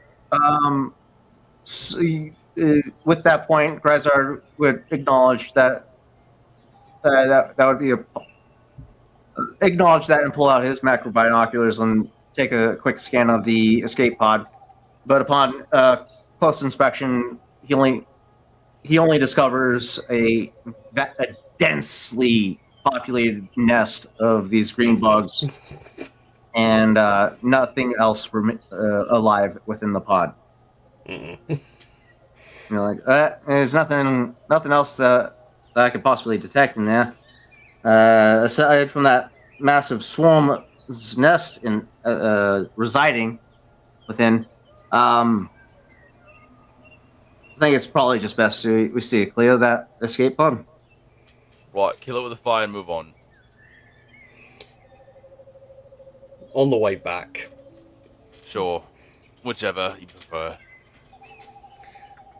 Well, I mean, we torch it, we start running towards the ship, they're still going to be there pissed off, so run back to our ship while torching it. Well, it is part of the ship that we're looking for, isn't it? You don't think it's worth investigating? It's on the small side, and I'd rather not risk it. So, no, I'd say let it be, let it lie, and hope to God that we don't need anything from it. Sounds good, mate. All right. You guys continue your trek deeper into the jungle. I have one question before we go. Okay. I don't know this about battle droids, but can they survive water? Oh yeah, they don't need to breathe. Yeah. Then why don't we send a battle droid in?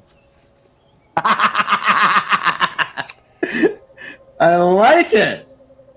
I mean...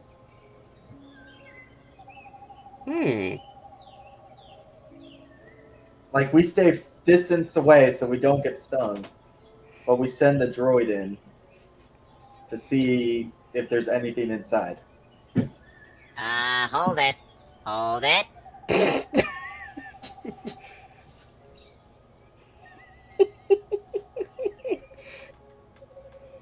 What was that again?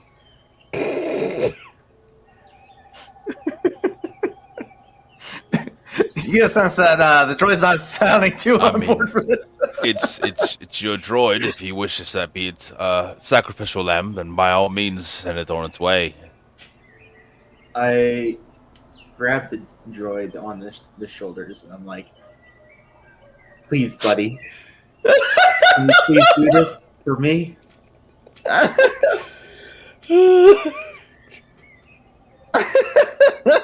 Okay. Oh boy. Roger, Roger. Why do I feel like it's one of those like Clone Wars, like Roger, Roger? Slow turn towards the escape pod. Manoy, do you have a name for this droid?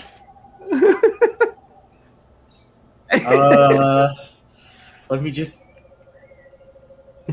Fantasy name generator, go! Yep, that's what I'm doing. I like it. Just keep hitting random until you find one. Its name is Tortuga. I fucking love it. This is awesome. Honestly, I generally thought his name was Buddy because you called him Buddy. Robo-Hopper? Robo-Hopper? Oh, Scuttle. I love this. Scuttle. Scuttle. Scuttle the B1 So battle droid. A lot of you watch as Scuttle begins to wade into the pond. Apprehensively, mind you. Scuttles into the pond. He scuttles into the pond. You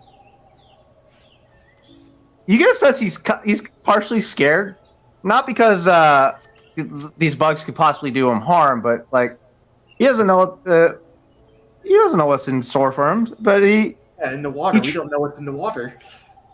that's true. But the pond is relatively shallow. As you watch him wade into it, it gets about chest level on him. Oh, jeez, that's a very deep puddle.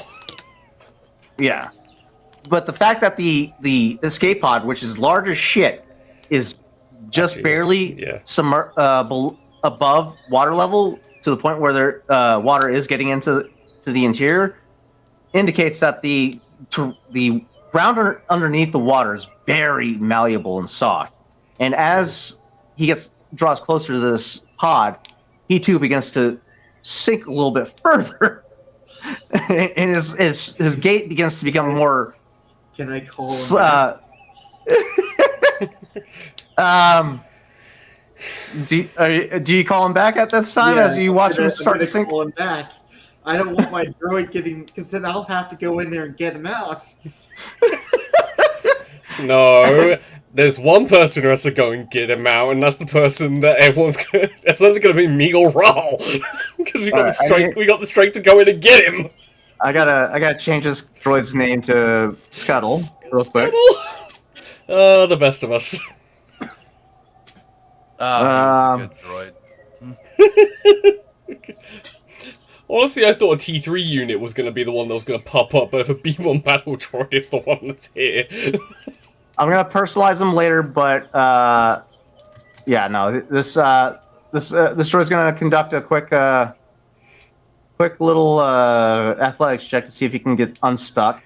Oh, no. If I recall the anatomy of these droids, they don't seem the athletic type. Oh no! Oh no! Oh, I Scuttle. think we have a problem.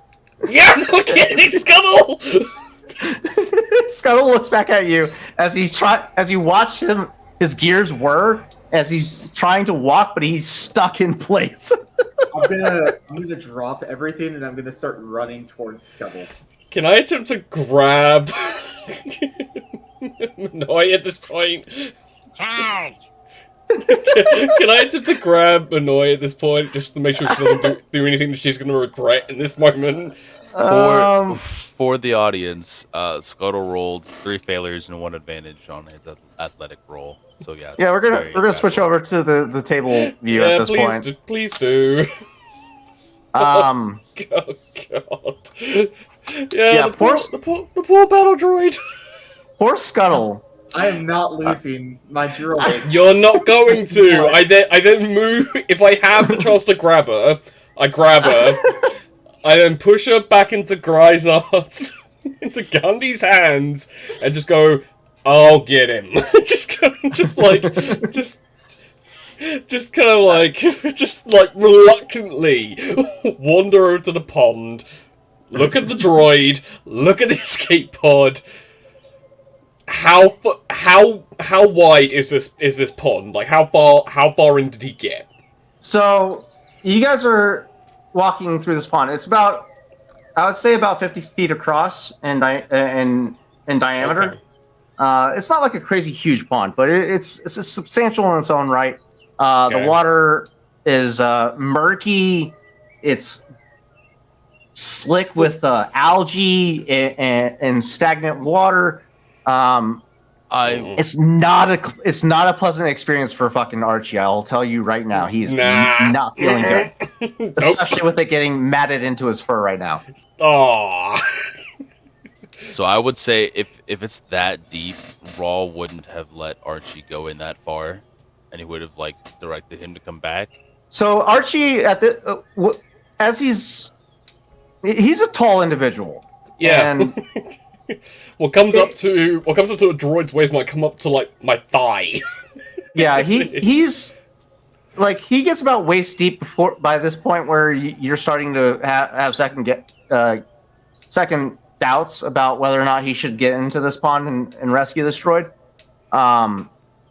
Do you stop him? He's only waist deep and about 10 feet away from Scuttle. Yeah, because Raw would have brought his hoverboard with him. Ooh. So Just that moment of like, stop.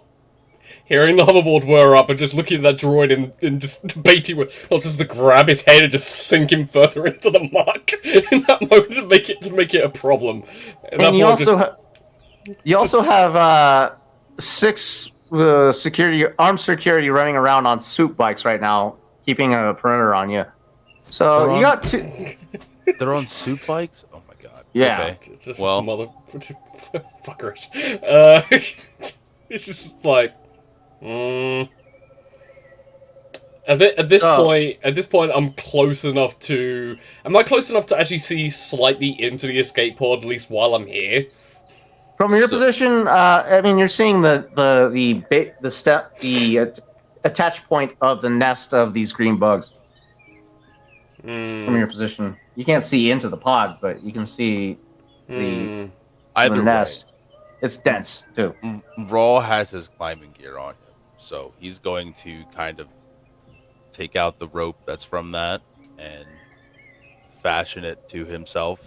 Make sure Okay. he's strapped into the hoverboard, and then There we go. throw the rope out to both the droid and the Wookiee, because it seems like they're about to start struggling through this thing. So if they're gonna, Well, he hasn't gotten too deep to where he needs an athletics check yet, but he's getting close. yeah, Scuttle reaches out, grabs the rope, secures himself pretty well. Archie, are you assisting in this athletics? Yeah, I'm assisting in this athletics for the droid. Okay. This is going to be a hard roll. I need an athletics check. This is going to be combined between both Rawl and Archie to see Okay. how well you guys can get him out. Right. You got 1 failure, 2 threats to beat combined. Oh, fucking hell. Archie might be in trouble after all. it's all coming down to Raw here. Yeah. I'm not guy- gonna let this droid go. If you guys take I'm doing it. I love to be fair, considering Archie's weight, he might actually be getting further and further and further, like slightly sinking. Because you said the bottom of the pond is malleable, and he's like 350 pounds. Like he's not a light Wookiee. He's actually quite dense. Yeah, Yeah. I'm using a light side token for this. All right. right. Hey! Christ. Okay. That's Okay. still not good. Still Can we- failure. Can I use a Wait. triumph in this moment?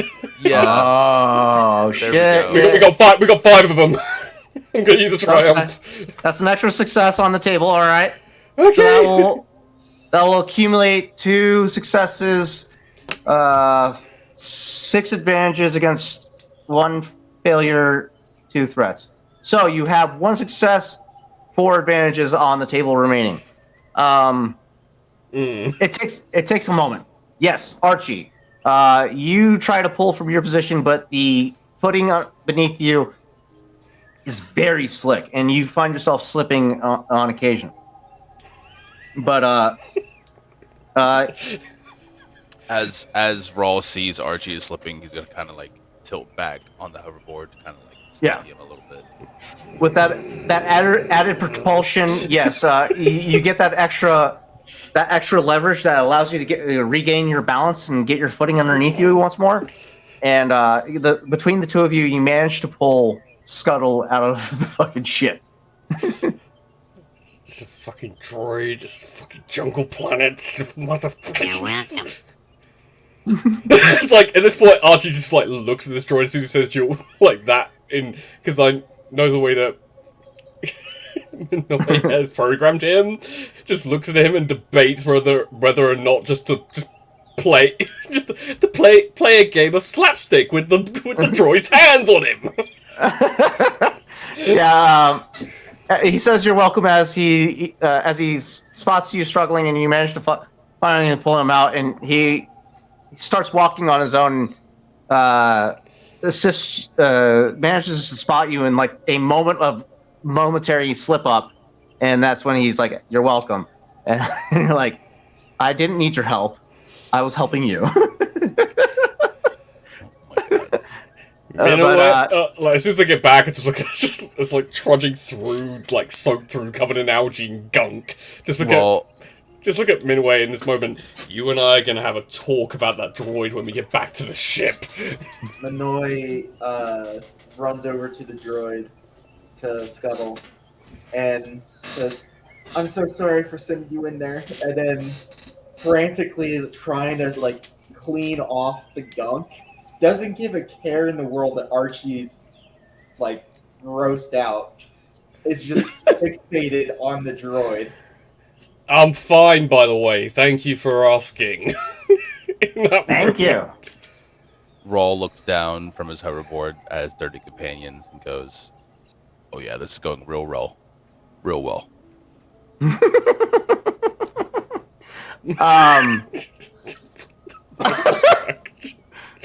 Of all things that happened to Archie in that moment, the one thing he's actually good at, he did not do well. Oh man, That's hilarious. Whew. Whew, okay. That was great. Oh my god. Yeah, you guys managed to recover from that. That set you back about 30 minutes to try and recover him and whatnot. But you guys, it was a struggle. Yeah, you guys had to rely on a triumph to get him out. Yeah, the fact it took that to save this one droid. I was being a little gracious there.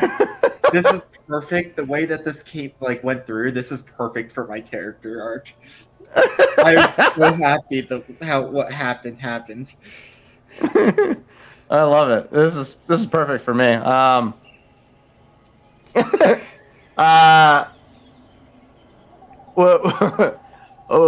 We continuing on. What's the plan of action here? Yeah, we're continuing on. I'm leaving that escape. That escape pod can go deeper into the muck as far as Archie's concerned in this moment. I love it. All right, you guys continue on.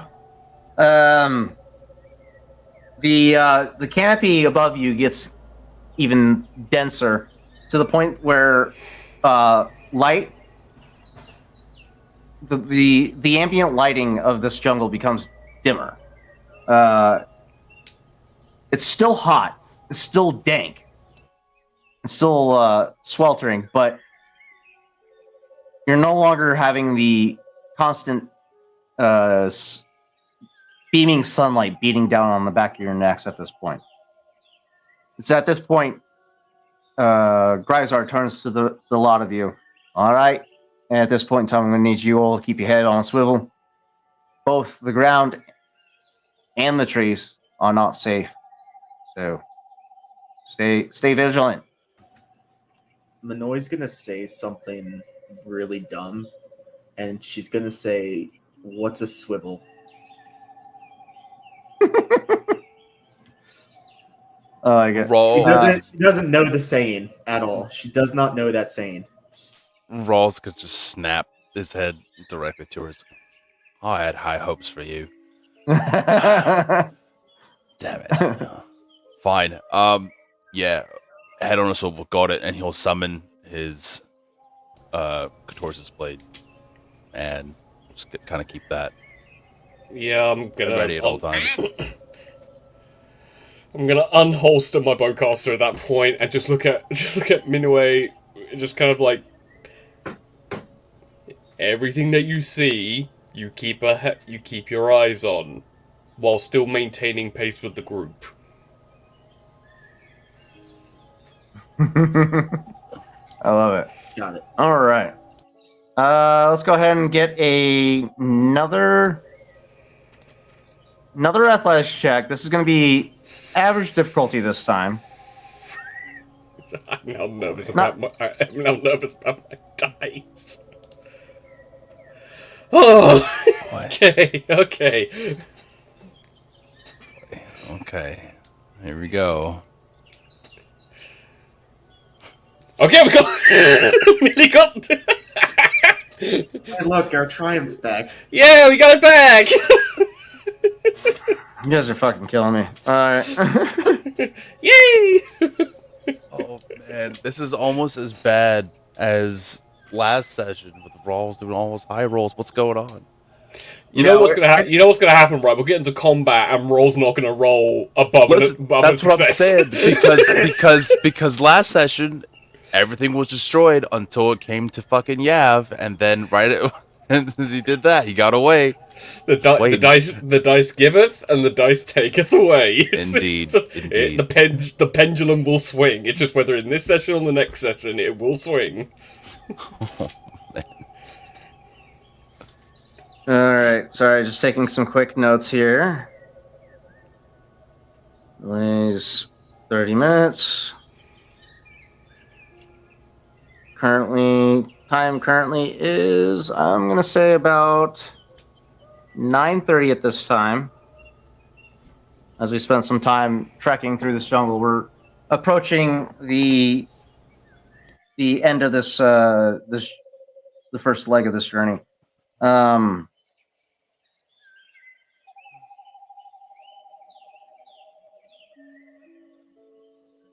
The sounds of the chorus of this jungle that you're hearing about you at this unfamiliar, at times unsettling.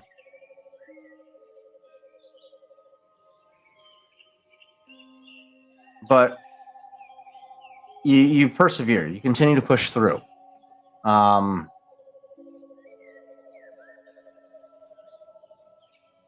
Rawl and Archie, you guys continue to trek through this forest, no problem. Minoy, this is just not your element. And I've been forgetting we got IT. Hello, Triumph. God damn it! Hello, Triumph. Well, hello there. That's 6. That's 6 triumphs now. Yeah. Okay, we'll just tack it on. Technically, we're at What are we supposed to roll? 7 total rolled this session. Oh my god. Just You're good, Minoy. I was just I forgot that I was supposed to roll for IT this time, this whole time. But I mean, IT is a protocol droid. He's not built for Yeah. dense jungle. yeah, IT is taking a sweet ass time. But Scuttle's actually doing fairly well in this environment. He's stopping to help you every now and then, Minoy. Archie, Grisard, and Rawl continue to persevere and push through. You guys, Could you add?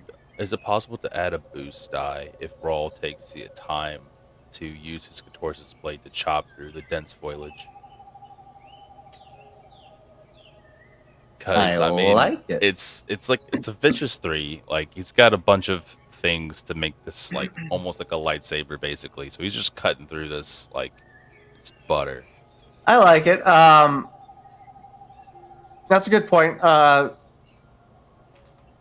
Both Grisard would have been doing that too, and I should have realized that because that's so. Yeah, the two of you begin to carve a less treacherous path. So yeah, anybody that's traveling behind both Grisard and Rawl can have a boost die to their athletics check as they as their path is less encumbersome.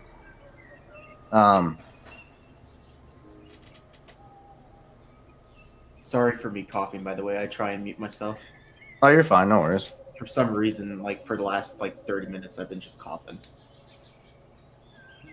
You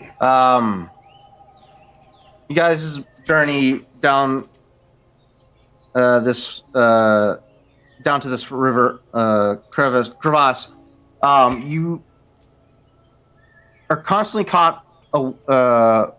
catching the shifting of branches above, and it catches your attention and puts you on edge. But nothing seems to stand out as you investigate. And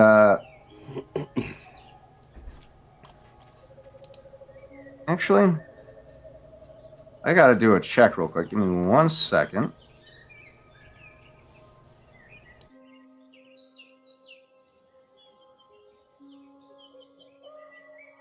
Who has the highest perception in this group?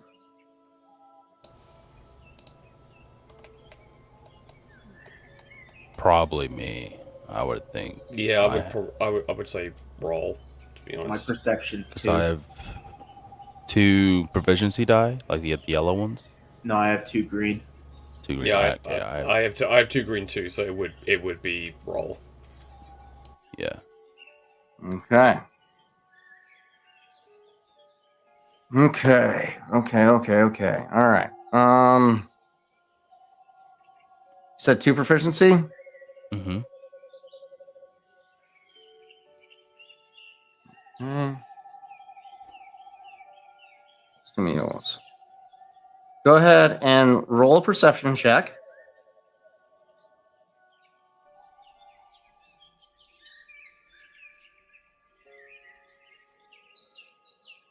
Oh my god. Oh my god.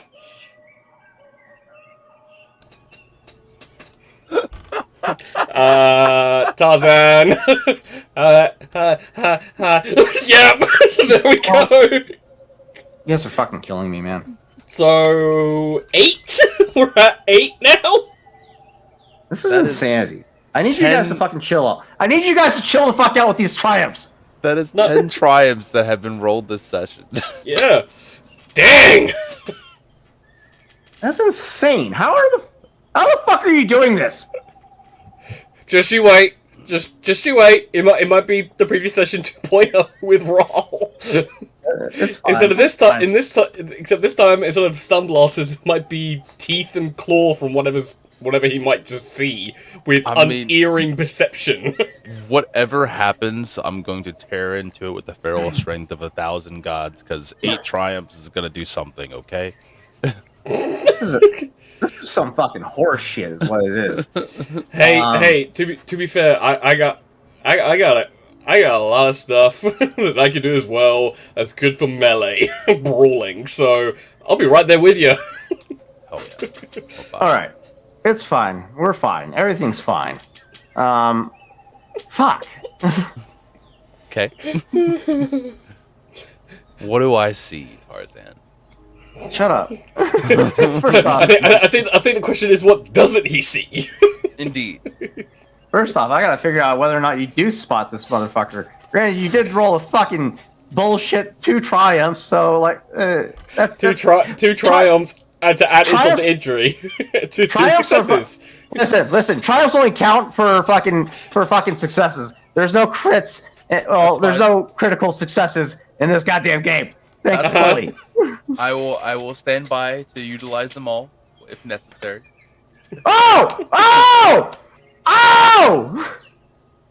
So I'm gonna use 4 triumphs. You mother!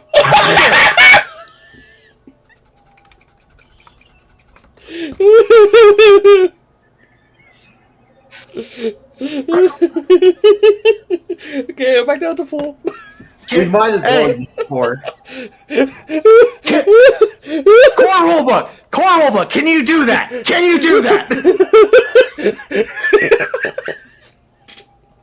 Yes, you can. Yes, you fucking can. Fuck. Oh my god.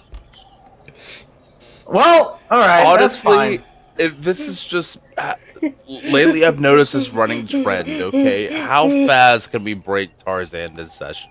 That's We got to nearly 2 hours and 20. that's So you're down from 10 triumphs down to 6. All right, fucking get your shit together. This is fucking wild. No. That was 10 total roll this session, so we're now Yeah. down to 4. Yeah. Down to 4. Okay. Yeah. Okay. Fuck me. This is insanity. You're welcome. Security. I need security. Fuck me, that is insane. I have drank a whole 3 liters of water because of how much I've been coughing. Oh no. Oh, buddy. Hopefully it clears up. Fingers crossed. Shit, dude, this is thug. I need a thug. I need thugs. Where's my thugs at? I need a thug. Thug is all Oh. I need.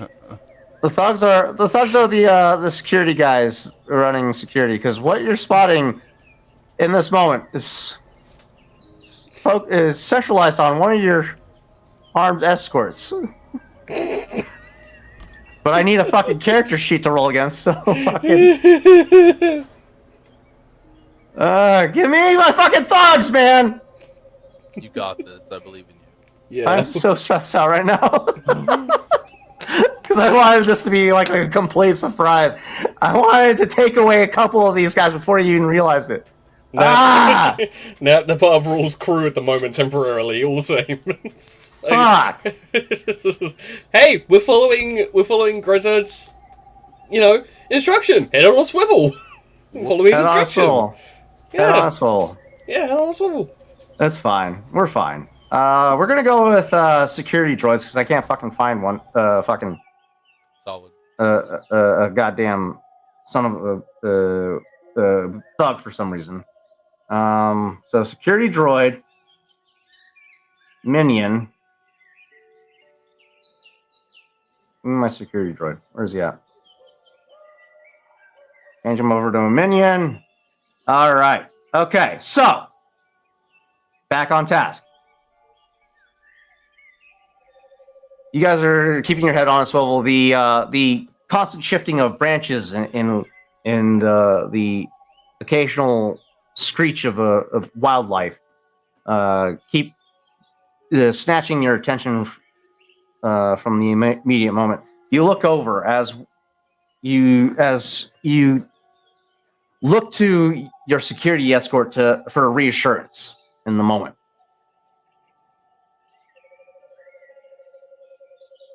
They're currently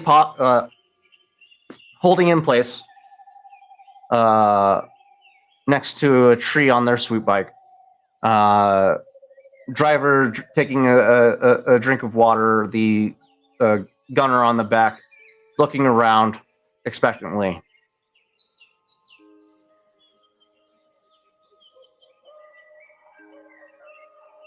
Nothing seems to stand out at the moment, but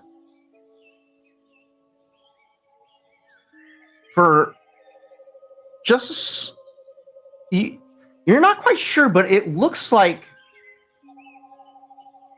the moss on the tree behind him is starting to move ever so slightly. But before you can even realize it, you watch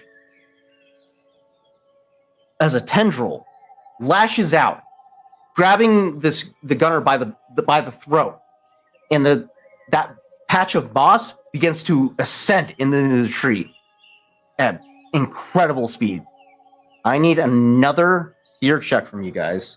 This time, average difficulty.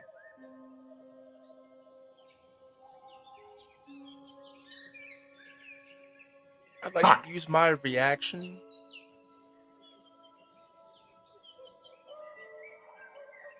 We don't have reactions in this game. No, I know. One can hope. Okay, we're doing good. Grizard means cool or discipline. They're both the same, I believe.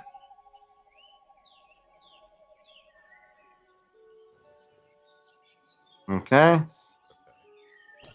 I tell you guys right now, Archie does not have a lot in the way of willpower. It's just one dump stat. Fair. Holy shit, the droid actually succeeds. That's awesome. Everybody succeeds. Okay. Easy peasy. Do we roll for stealth? Stealth? No. No, This is stealth. Oh, Scuttle. Yeah, I rolled. Oh, wait, no, I rolled the wrong security droid. Shit. Oops. Ooh, Well, I guess yeah. the security also did pretty Yeah, good. the one security guy who's the gun on the back of the swoop bike just saw his buddy get taken. And imagine he'd be like, ugh, just looking up at that moment. Do I they've- stay or they've- do I go? Yeah. They've been through worse, but yeah, Scuttle. Let's get a discipline check from him or cool. What's one? They're both the same. All right, fuck it. Holy shit! Everybody did fucking succeed. Okay, all right, whatever. Fine, fuck me, right? Yeah. I'm gonna start upgrading these goddamn difficulties. Next time we get a daunting. Okay. Cool. Shit. Okay. That's fine. It's okay. Yeah.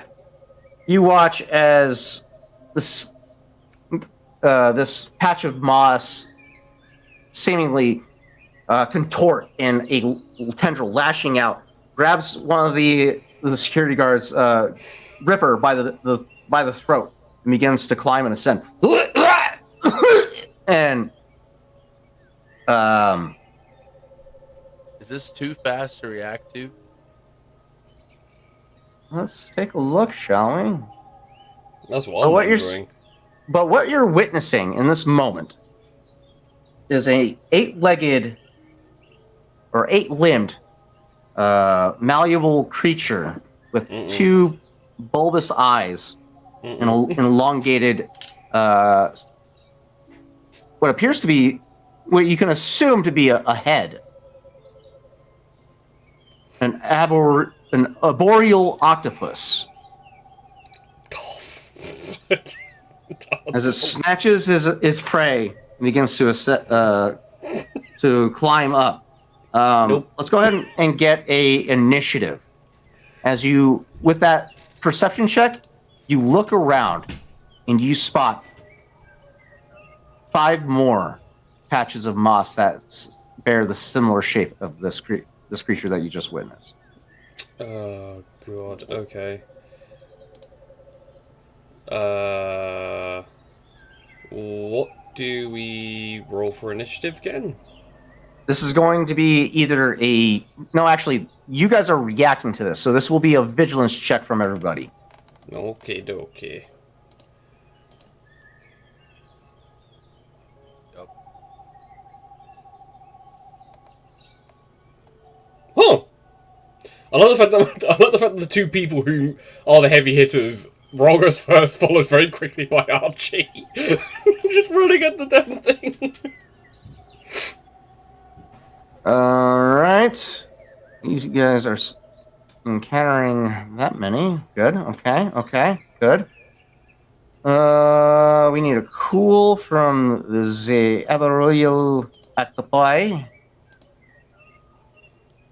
We need and we need to change the battle music here. Oh, wow. Yep. Damn. That sucks. Yeah, just a bit.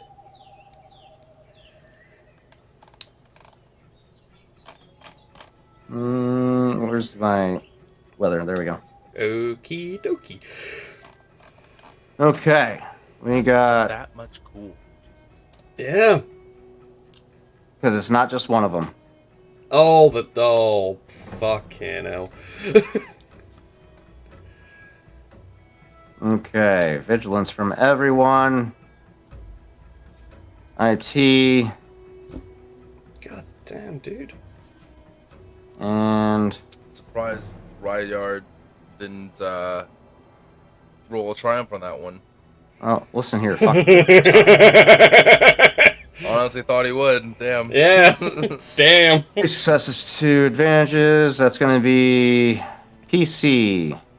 Next is just a 1. That's going to be peace. No. PC. 3 successes, 2 advantages. That is PC.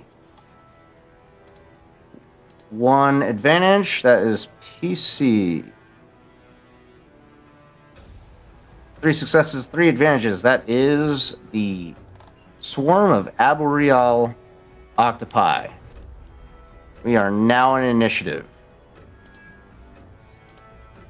Starting off,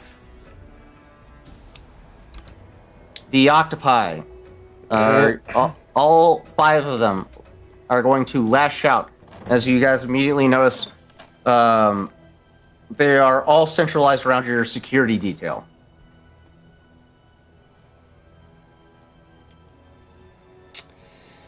Well, Against the security droids, there we go. Engaged. Build pool. They get a boost because 2 boosts because of their camouflage. Let's see if they manage to succeed catching all of them. Woo! Yeah.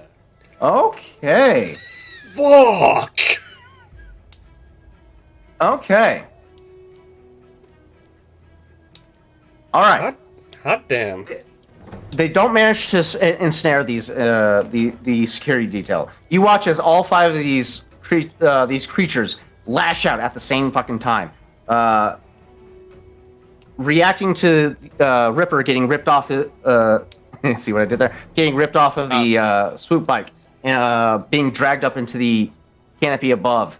The rest of the security detail all see what or react to that and immediately look around their immediate vicinity, seeing the same type of camouflage. They all either dip or dive off of their swoop bikes to get out of the reach of these creatures. And you watch as they all begin to ascend into the canopy above. Let's go ahead and get a stealth check from them. And then... shit! All right. As far as you're aware, they all disappear into the canopy and blend in with their environment. It is up to the first player to go ahead and announce what they would like to do. You guys get to decide who goes first. Raul, you got the hoverboard and you have grenades. I think out of everyone, you be the one to go first. What good are grenades gonna do if I can't hit anything? Yeah, Blast radius. I have an idea because right now it is stealthed, so it's going to be hard for us to see. Why don't you let the person that can't really do much right now because I have no weapon? Well, I have something that I could do for free. Okay. I'm gonna cash. If what are you trying to do first? I was gonna run towards the empty gunner slot to get in the gunner seat. It's not like an actual gunner seat. It's just a back seat. It's a swoop bike. So one person was driving, one person was using their blaster rifle to shoot. Oh, never mind. So there's no mounted gun. Okay, It's just... never mind. Okay. Sorry. Clarify. So, in that case, I will go first. Then I will use my second use of sense to scroll to it. Like, show the. There you go. Sense basic power. There. Okay. User may spend light or dark side to sense all living things in short range. So he's gonna move a little closer to where the last guy was taken, and use that power right there.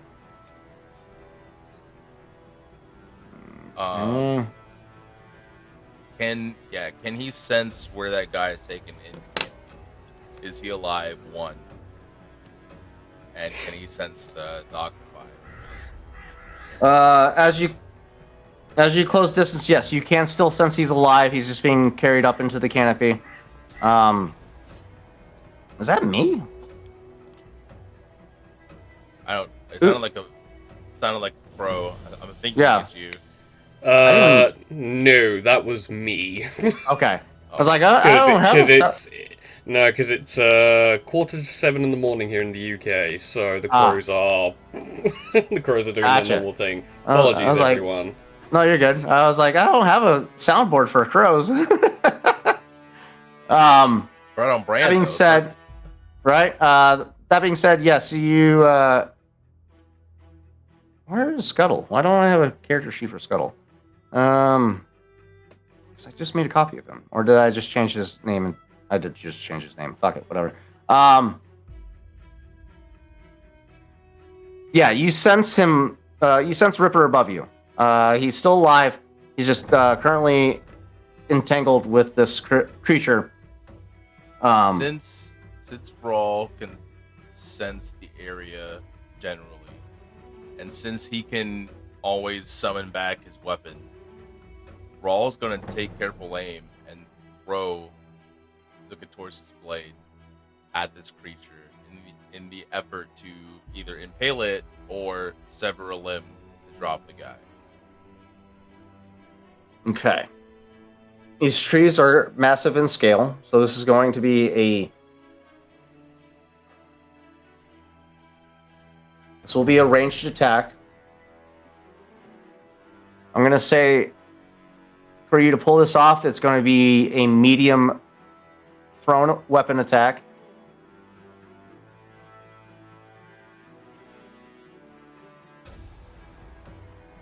So, you have a grenade in your arsenal, right?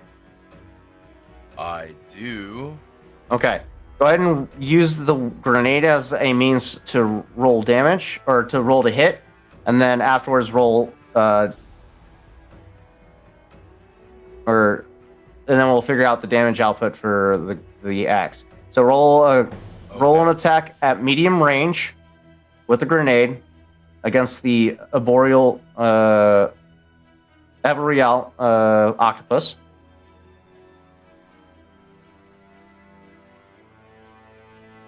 It's going to have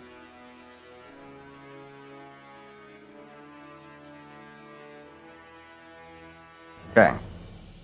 So that's a medium range. That's one success. Okay. And then you want me I'm gonna- to roll for. I was gonna say add a setback due to it being an axe, just because it's a little less accurate, but we'll see. I'll roll that. It's a Katorsis blade. It just cuts through anything, really. Right. But okay. But there's branches and there's a bunch of obstacles in the way of the trajectory of this axe. So it's not going to be like a clear and easy shot at this creature. I'm going to say this first attack is a miss. Okay. With that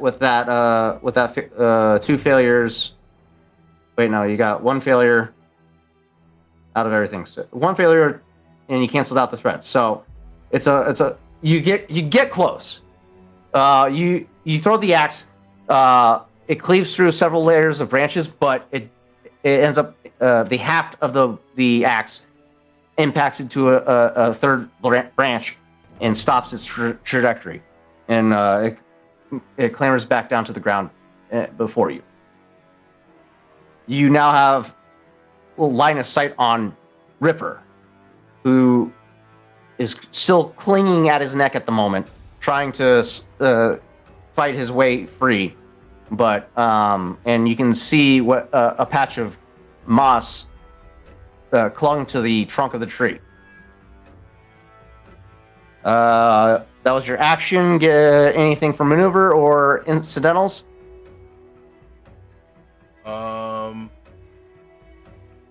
Gonna utilize maneuver to resummon the blade back to my hand. Okay.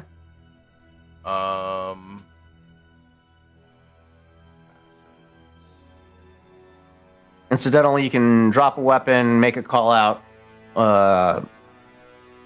take cover.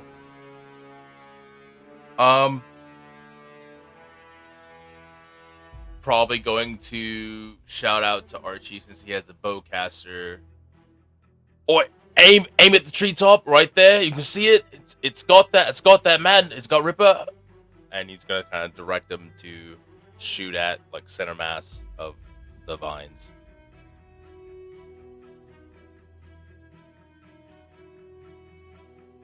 All right. With that, that's the next. We are at the next player's turn. Whoever would like to go next, I believe, since Archie was just called out to. Archie, Yeah. would you like to go? Yes, I would. Does it cost an action or a maneuver to hand an item to another party member? To hand it to somebody, it would be a maneuver. If you drop it by their feet, it'll be an incidental. With the maneuver, does shooting a bowcaster is an action? I take it the attack action taken. Okay, as a maneuver, I'm gonna take out my heavy blaster pistol and I'm gonna hand it to Minoue, so that way she has an item. Or if I drop it at her feet, then I'll do that. Okay, so in order, if you want to close the distance, because right now you're at long range, you can use a maneuver to close range to medium. If you use your maneuver to hand off a weapon, you won't be able to close the distance, so you'll be firing at long range. Okay, yeah, then I'll use my incidental to toss it at her feet, move to the maneuver to get to medium range, and then take a shot with the bowcaster. Okay. You drop the blaster by Minoy. Minoy's feet. You charge up through the foliage and see what Rawl's pointing at. Now that there's branches cleared out of the way, and you see Ripper clinging at his neck as the life is being strangled out of him. Okay. And a patch of green moss. Go ahead and make an attack roll against the arboreal octopus. Okay, medium range, so there's 2 difficulties on this. If you go to the right, there's a weapons tab on the right. Go ahead and select that. Select the black arboreal octopus in the target acquisition. Yep. Select medium, and the weapon you're going to be firing with. Yep, selecting bowcaster, selecting that, adding medium, getting rid of the original pool, building the pool. Oh, okay. No, because I just wanted to make sure I got everything sorted, so I selected that, the medium, and the bowcaster, so I got everything, because I was about to roll without the medium difficulty, that's why I was needing clarification. Gotcha. Go ahead and...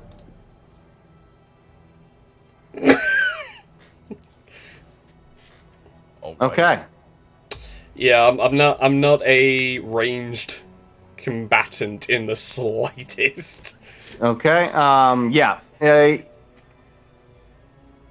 No threats. Okay. Well, that's good. The creature silhouette is hard to distinguish from tree to trunk with his natural camouflage. It's you think you have a lock on him, but it's just slightly too high. And with Ripper flailing about frantically, it's you're trying to be careful not to hit our Ripper, and it just ends up going too wide.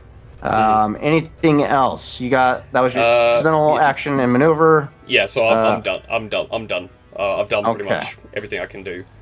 All right, Minoy, would you like to go next? Sure.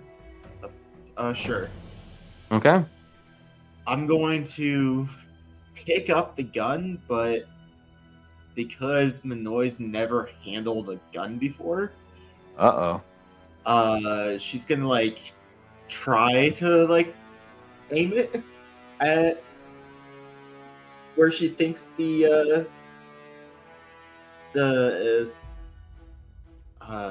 the octopus possibly might be. Okay. Jacob, you said it was a heavy blaster, right?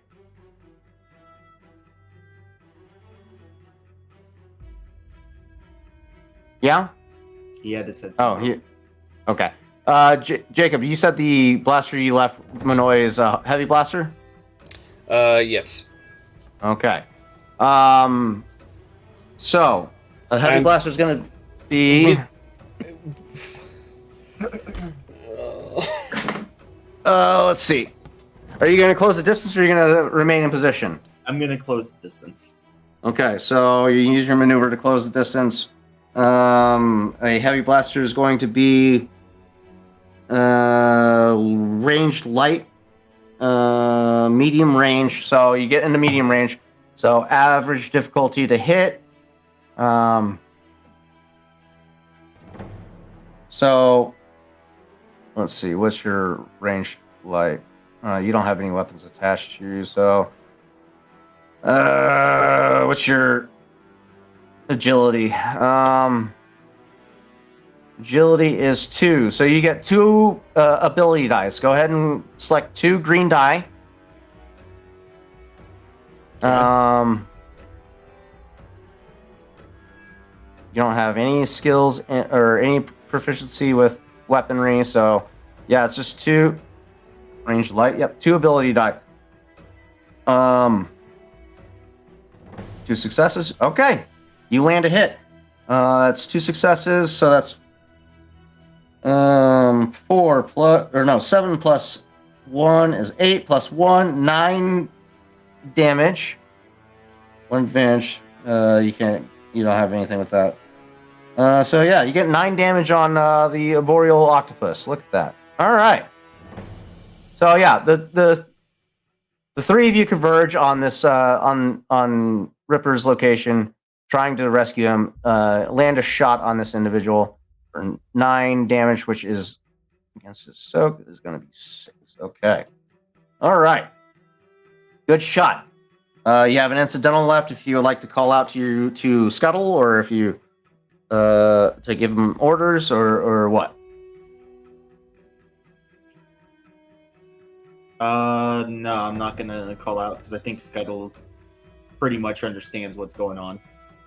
Okay, so leave it to Scuttle's programming to do what needs to be done. Scuttle, following your lead, sees you taking shots at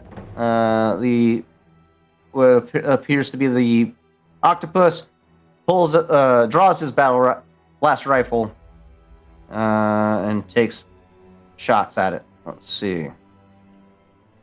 In true droid fashion, it's a little wide, but you watch as he spots or just realizes that everybody's in danger.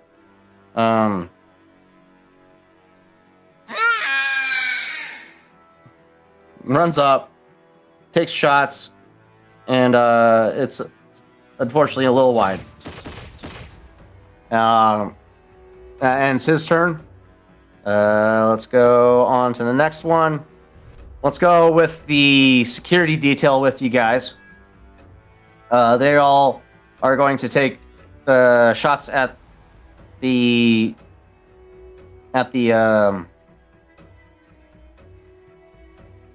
arboreal octopus. They're at medium range. Build pool. Let's see. 1 success against them.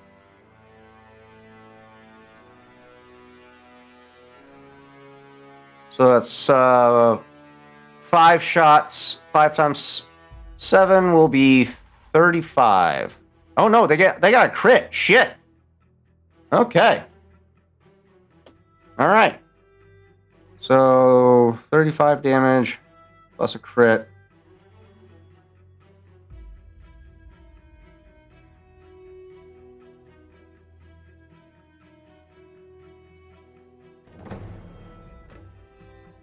Whew. You watch as three fleshy masses all come crashing down from the canopy above.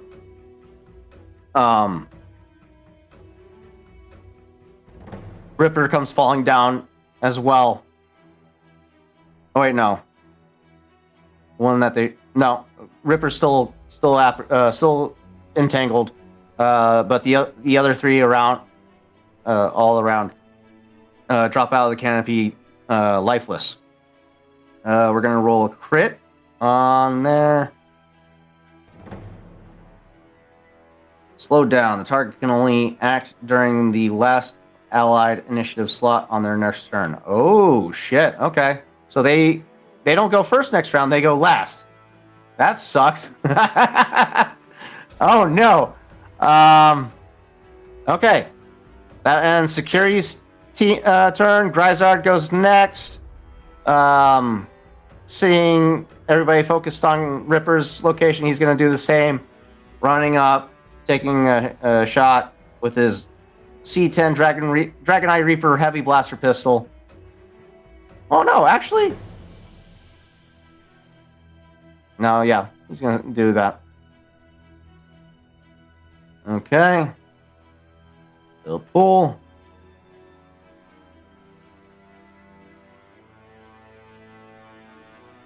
That's 9. You guys mind if we cash in another triumph to crit? Go for it. Go for it. All right, that's 9 plus a crit. 2, 3, 4, 5, 6. Plus crit against this guy is going to be plus 10.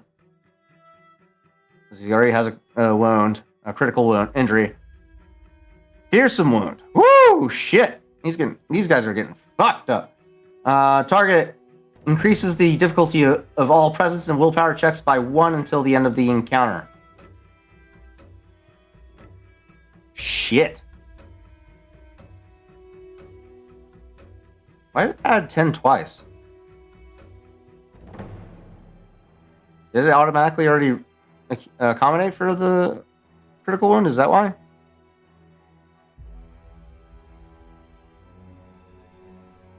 Oh, it did already calculate the critical wound. Yeah. Okay. Interesting. Oh well. What's 5 below critical or 10 below fearsome wound? Let's see.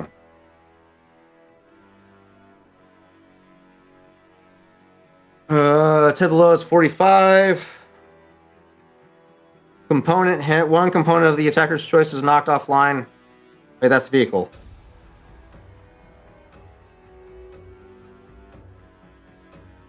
Headringer. Target increases the difficulty of all intellect and cunning checks by 1 until the end of the encounter.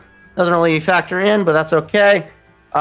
We just know that these motherfuckers are going last next round. IT is just going to take cover as he's not combat efficient. And then we got one more PC. Who am I forgetting? I think we have one too many.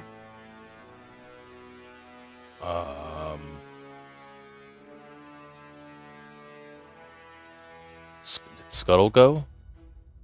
Yeah, Scuttle missed. I Scuttle think missed. you calculated for Chav, and Chav's not here. Did I roll for Chav? Oh, No. IT, maybe? shit. IT just IT. went. Oh, or actually, you know what? I think I just didn't move the round along appropriately. So this would have been IT's turn here. That being said, we're at the top of the initiative, which means the arboreal octopus doesn't get to go because fuck me until the end of the round. So let's go ahead and move on to the next round or next turn, which would be whoever wants to go first and fuck my monsters up before they can run away. I mean,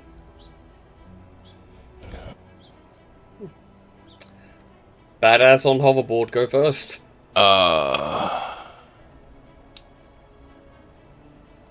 How far can I move with the hoverboard in this space?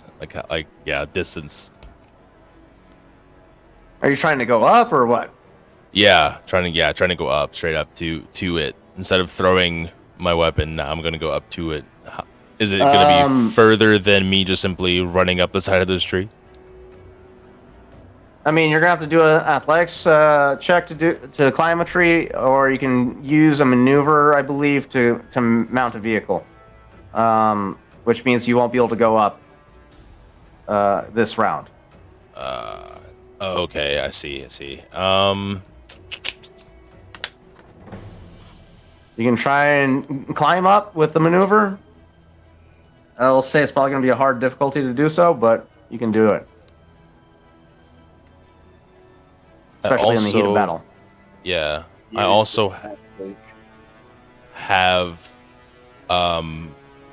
a slug thrower pistol. Is that? Let's see. That's a maneuver to unholster, correct? Unless you have quick draw, I believe it's an incidental. I do not have quick draw.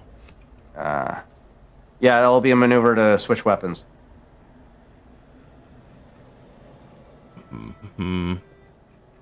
Let me double check.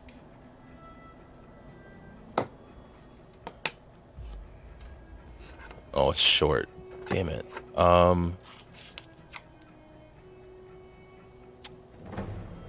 No. Okay. Screw it. I guess he's just gonna throw it again. Okay. Let's see. You wanted medium. You want me to use the grenade to do the build pool? We'll roll. Are you sure you want me to use the grenade to do the build pool? Yeah, because it's because you don't, unless you have a ranged light attack that you can roll. Can you? Is there a ranged light attack in the character tray? No, there's not. Yeah, just roll the grenade because it's using the same skills. All right. Very well. Hey, look at that! All right, you land a hit on the one grappling Ripper. Yeah. It's 11 damage. You have 2 threats. Well, you got to also factor in all the Torsus stuff the Vibro Axe has. Okay. Let me take a hang look on. at that. Cortosis has a...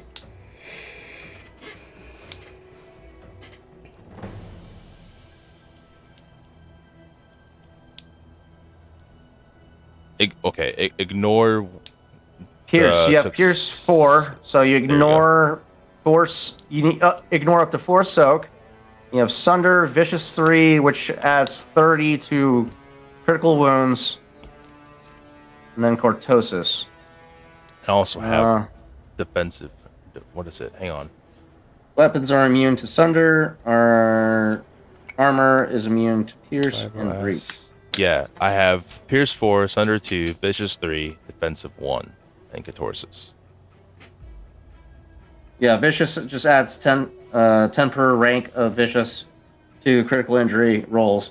So, yeah, you ignore up to 4 Soak. Their fucking Soak is 3, so you ignore it entirely, you jackass. It's, my fucking god. Yeah, you throw your axe effortlessly now that you got a clear line of sight on this creature. The axe impales directly center mass into the fleshy head, and the body immediately goes stark white as it loses its coloration, camouflage, and the limbs go limp, and Ripper falls to the ground. Okay. Fall damage. Fall damage. Fall damage.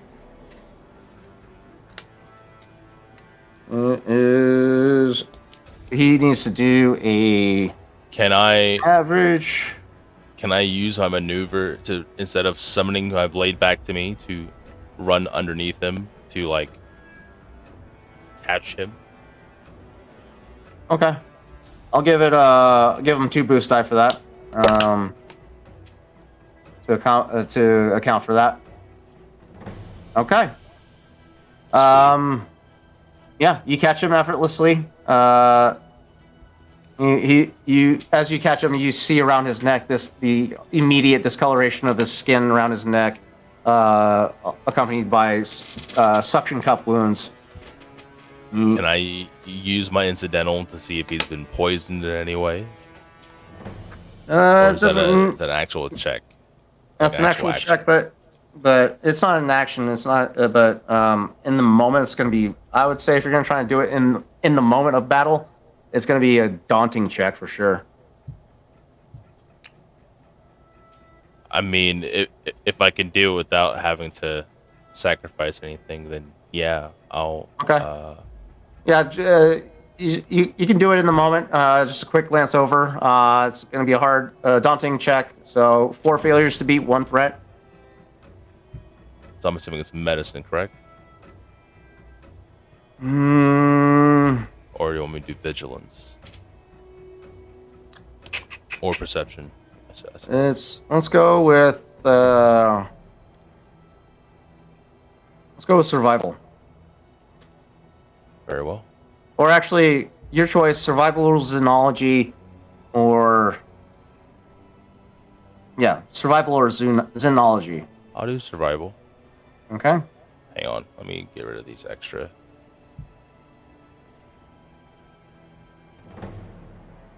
There we go.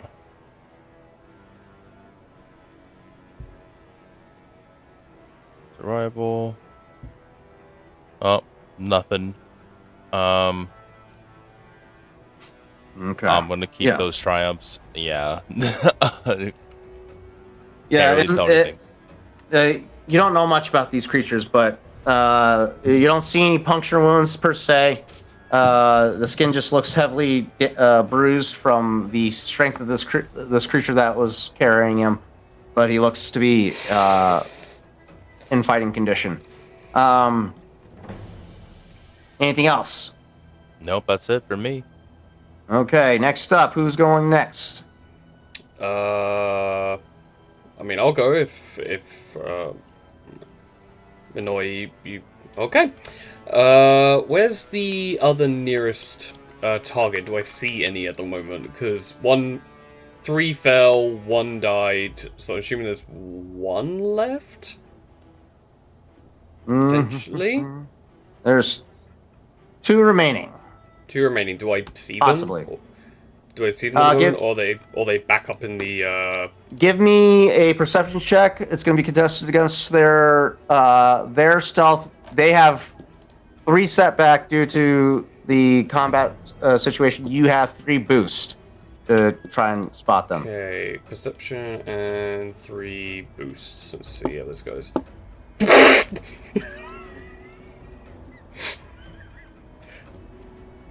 Oh! Wow! That was my bad. That was the wrong check. Sorry. Okay. Okay. Still 2 failures to beat. They have 1 success on the table, 3 advantages. You have 4 successes, 5 advantages. So that stealth is a failure. You spot the other 2. No problem. Yeah. Okay, at that with, point... with your combined senses, both sight and smell, you're able to locate the last 2. Yeah, I'm in the combat zone at the moment, and I just point them out using an incidental, if that requires an incidental to point them out, like, specifically where they are. And then I'm going to do maneuver to get into medium range, and then I'm going to use my bowcaster to shoot them. All right, go ahead and roll an attack. Because they're not coming to the ground, and I just push, because all my stuff requires the ground. They haven't been able to move. They're sluggish. I get it.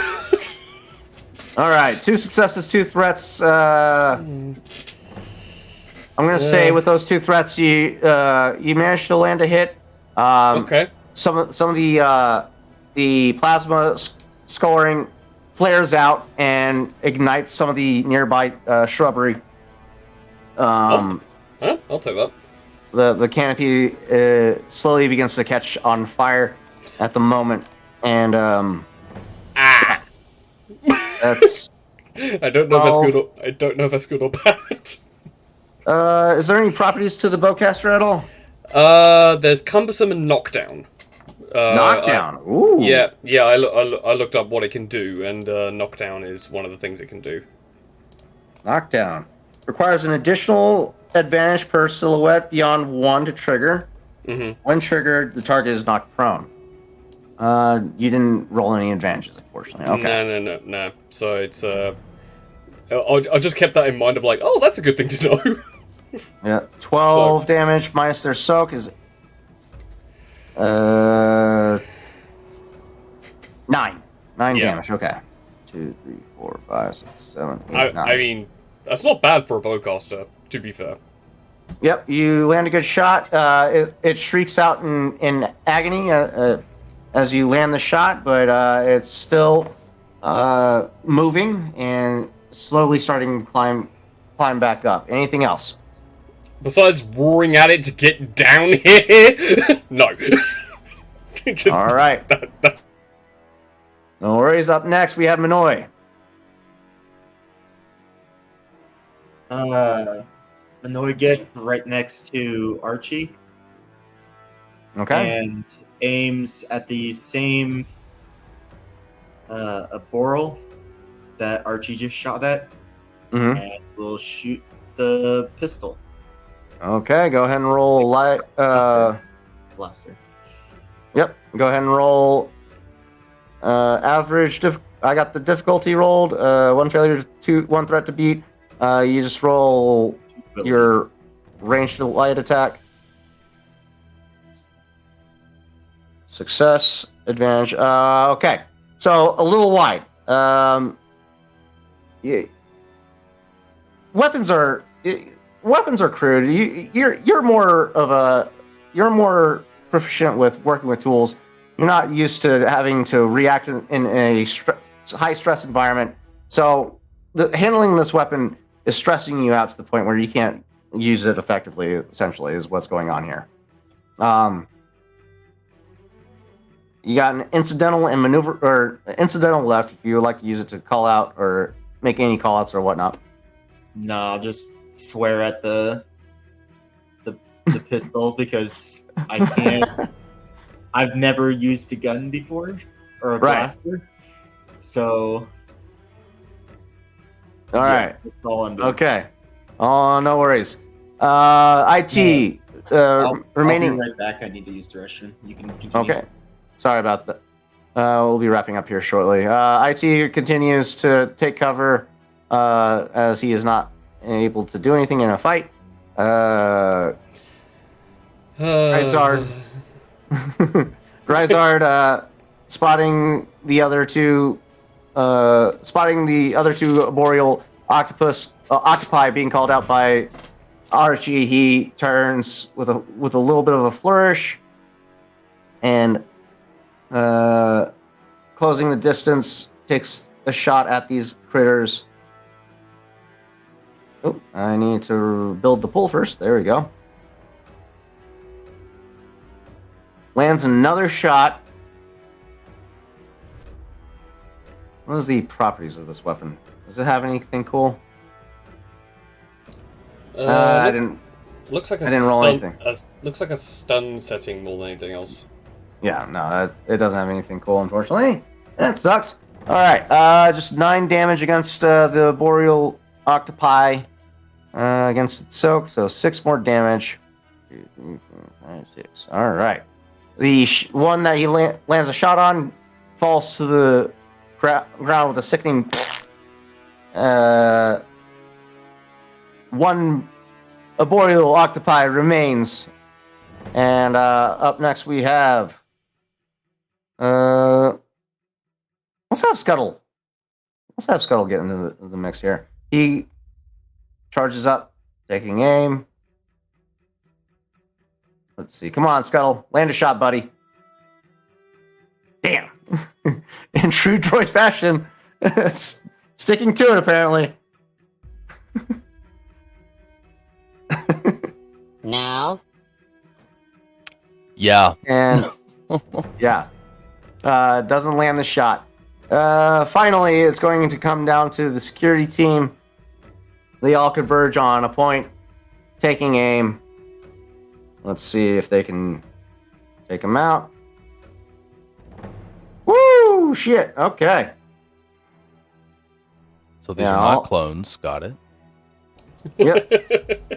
Oh, jeez. They're pretty good at what they do. Another 9 damage. Times 4 of them. So 9 times 4 was that? That's 36 damage? Mhm. Yeah, they're fucking dead. Alright. How would you guys like to do this? As a team effort? Uh, I Archie's. think Scuttle should take the lead. I'm kidding. I will say Archie's probably, still calling out where the other one is in that moment. Just, like, pointing out of, like, okay, that one's dead, that one's right there. Kind of, like direct fire. Like as you make this call out, you hear a series of volleys just flying overhead as the security team converges overhead, or converges behind you, and you just hear this cacophony of fucking blaster fire overhead.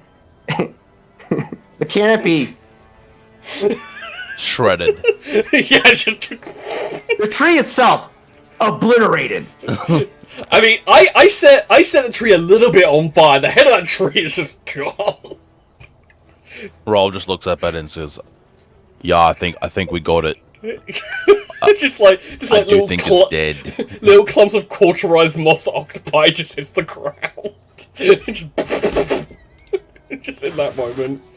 Just one more volley for good measure. It's like I think at that point Archie literally turns around and rules at them in Chirac. And then we were like, "You got it!"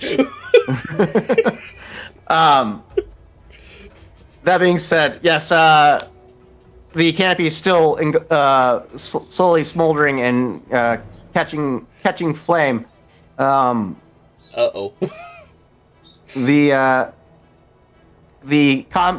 encounter has successfully been navigated. Congratulations, guys. You fucking won. I really need to start using these force tokens more often. Yeah. My God. Yeah. Manoy's gonna give the blaster back to Archie. You sure you don't want to keep it for the time being? Because, like you said, you don't have a weapon.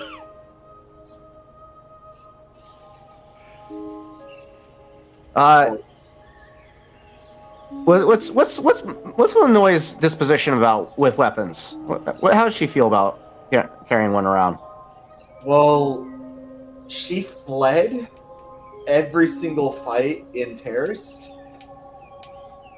She had a bunch of droids that she repaired.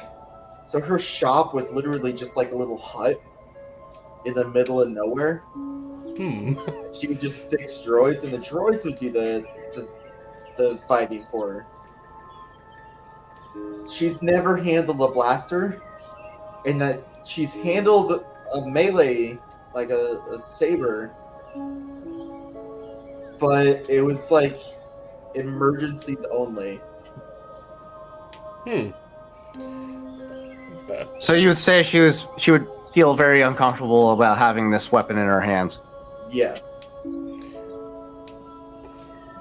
Archie just places it back in the holster. You hand back the weapon. Archie takes it back and puts it away. You would think that the calamity that just took place would silence the immediate area of all wildlife noise, but it's like business as usual. They go back to being their noisy chattering, chirping away. Another regular Tuesday, apparently, to them when it comes to the sound of struggle in combat and death. I don't know if that's a good or bad thing. Should we roll another fear check again? Yeah, I'd say so. just like being unnerved by the sheer fact that the jungle is nonplussed. No worries, I got you guys. Don't worry. Oh no. It's fine. It's fine. Boy. I'm gonna bank a triumph because fuck that. We haven't spared the. Grizar continues regaining control of the situation. Grizar calls out, "All right, good call-outs, great situational control. You did great, but it's best not to stick around when there's lots of death present. it's going to attract a lot of the predators. So we need to get moving right away. So get your shit together. Let's move. You guys continue your trek through this forest, getting down to the riverbank, where you can see what appears to be a natural occurring dam. But as you draw closer, you see a narrow, winding valley, one of many cutting through the rugged and overgrown terrain. A small river is visible through the trees. A rocky dam at the southern end creates a long, oblong lake filling much of the valley. Oblong lake filling much of the valley floor behind it. After a moment, you realize that dam is actually the rusted hulk of a ship, jammed between the rocky outcroppings of the opposing bluffs. The color is similar to that of the surrounding rocks. Water pours through huge holes in the hull, flowing through the decks and out through the engines, among other exit points, until it plunges down a series of natural falls and continues south.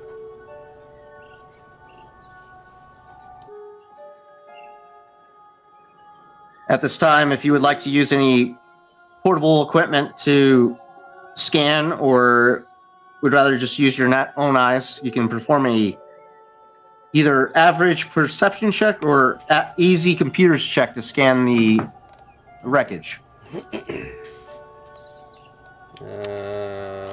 I have a question. Okay. I'm going to do perception on this one. Since it is a ship, could I use my mechanics to see if there's any sort of like entrance to the ship? You don't even have to make a check for that. You'll spot a series of you'll spot a series of holes throughout the frame of this engine port. What's in front of you is the engine section of a large frigate. So you'll see pieces of the hull that's missing and various entry points that you could utilize in that aspect. So it's the engine? Yes. Which direction is the facing? The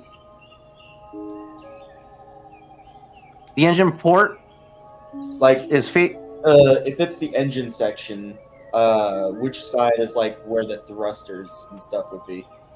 the thrusters are what is creating the waterfall as the water is passing through it. So you get a sense that the rest of the ship should be further northeast. Let me look at the map real quick.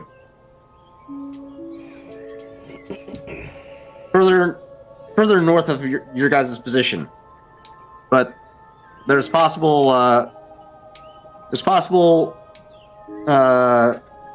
information that you could gather if you investigate this ship, this piece of the ship,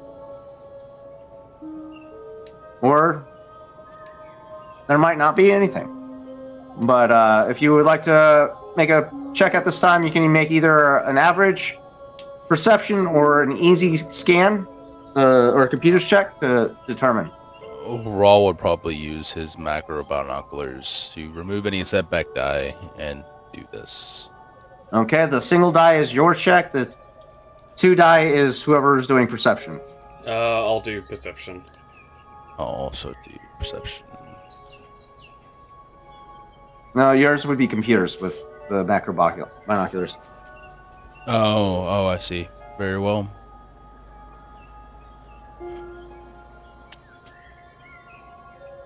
Uno momento. Okay. You identify the Hulk as the aft engine of the engine section of the Banking Clan frigate. You'll also be able to spot throughout the lake additional debris underwater, suggesting that more of the ship is under the lake.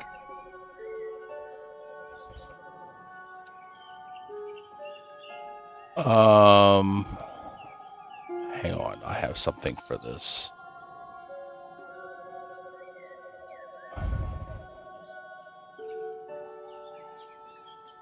Experts. I have so many things. Stop rolling triumphs! It's okay. Triumphs don't carry over. It's fine. We're about to wrap up here shortly. No. While looking over this engine, I'm gonna use my known schematic maneuver. Once per session, perform the known schematic maneuver. Make a hard knowledge education check. Success grants familiarity with the building or ship's design. Okay. I got the difficulty rolled. You got 2 failures to beat, 3 threats. Knowledge.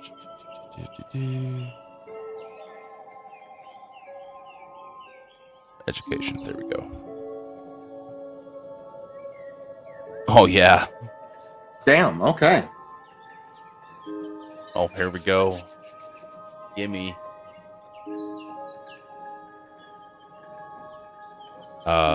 So that's 2 failures to my 3 successes. As you're looking over the ship, Grisard calls out to everyone and points to on the bank of the river. There's a ship or a boat, and it seems to have been used in recent times. You look over the after section of this engine.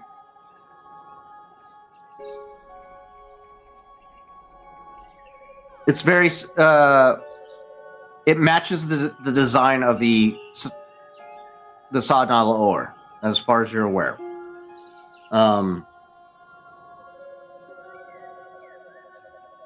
You get a reasonable assumption that there's not much you can ascertain from this section of the ship. That you, if you hope to learn anything more, you'll have to find the main hull.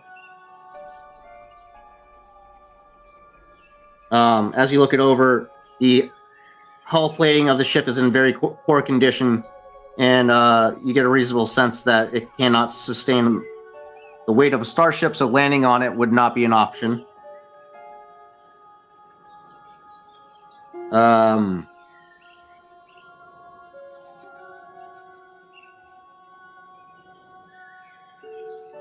And trying to search this section of the ship would take days to do so. And you're going to need safety harnesses, sensors to do it effectively, as well as underwater gear. From my knowledge check, would I be able to ascertain that this is in fact part of a Sadnala ore? Or yeah, that's what I said. Was you were able to identify this as the engine section? Okay, got it. Yeah, I'm tracking now. But yeah, the engine itself is too massive for you to be able to effectively search it in a short period of time. It will take you days to do so. You gather that there's not much you'll be able to get from this section of the ship. You could, so I would say you probably get a sense that it would be best to just push on. Last thing, is there a computer interface anywhere attached to this part of the ship? Not that you can see from this side of the bank. You're gonna have to get closer. Water's gonna be a little treacherous to do so, but you do have a. Grisard did spot a boat that you guys could use to get closer to the engine section.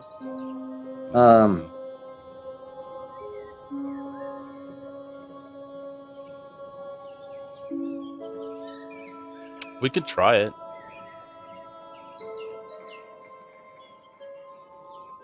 All right. Okay.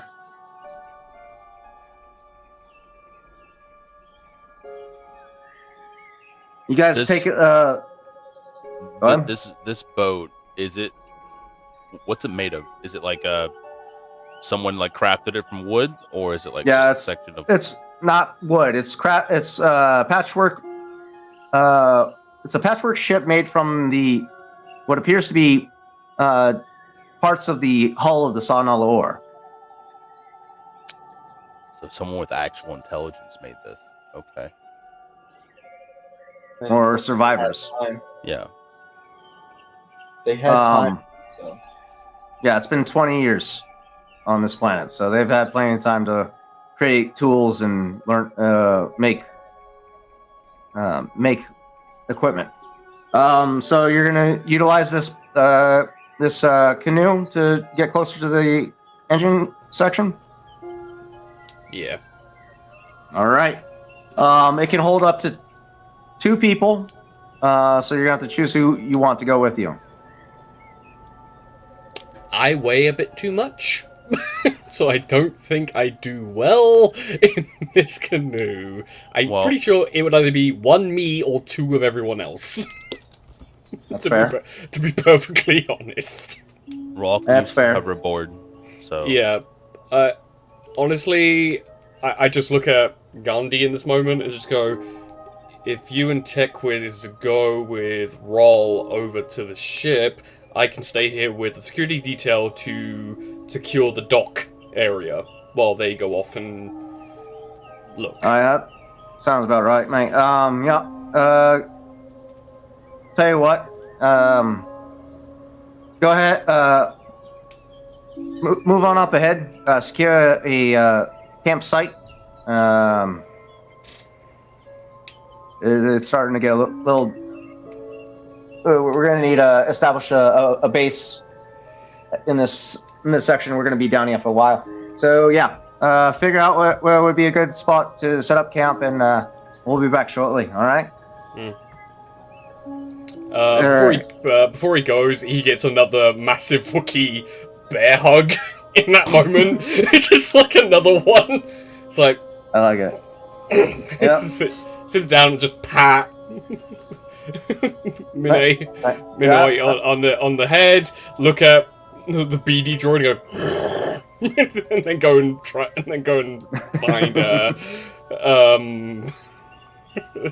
Check it out. go with the security detail to check out, at least to find a decent campsite for when everyone gets back, for when we start doing the whole investigation stuff. Sounds good. Minoy says to the battle droid, to Scuttle, he didn't mean it. It's okay. It's just like Wookiee chuckle as I go. I love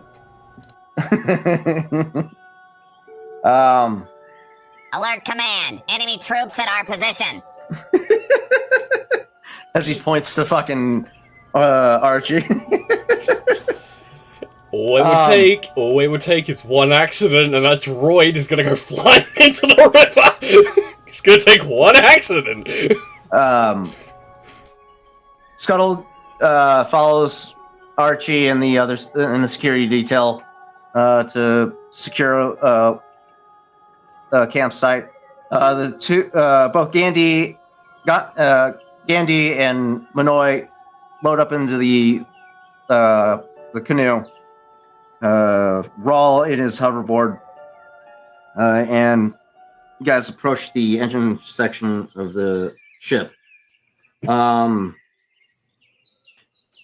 up over top, as you get closer, you realize that the surface of this section of the ship is really slick with algae, difficult to maintain a footing on with the constant rush of water flowing through it. You remain in place on your hoverboard, and as you look into the interior, it's going to be Let's get an average perception check, but it's going to have 2 setback to do to look inside, as it's the interior of this section is dark. It's really hard to see into, especially with all the water rushing through. Perception. 2 setback.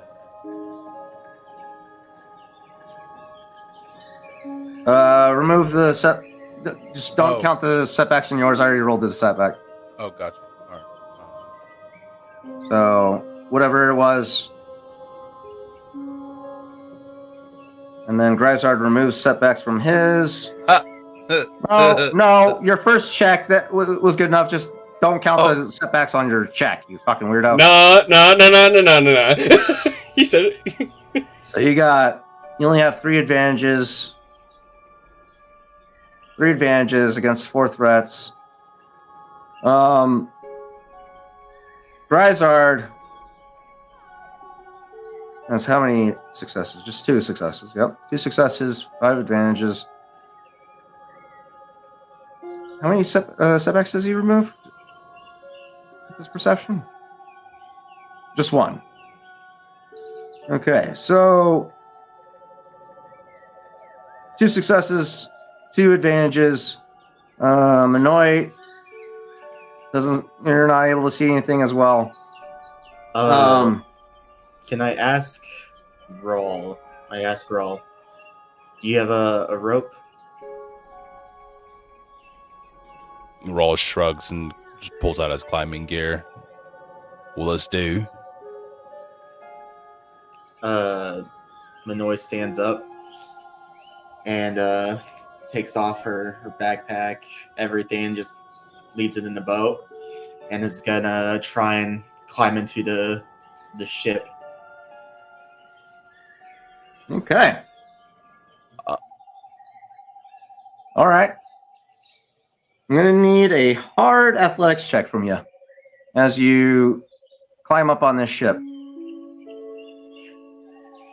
I mean, you don't have to worry about any failures. You just got to worry about those threats.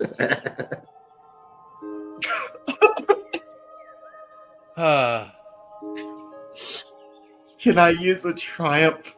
Yeah. Yes, you can. You take that triumph.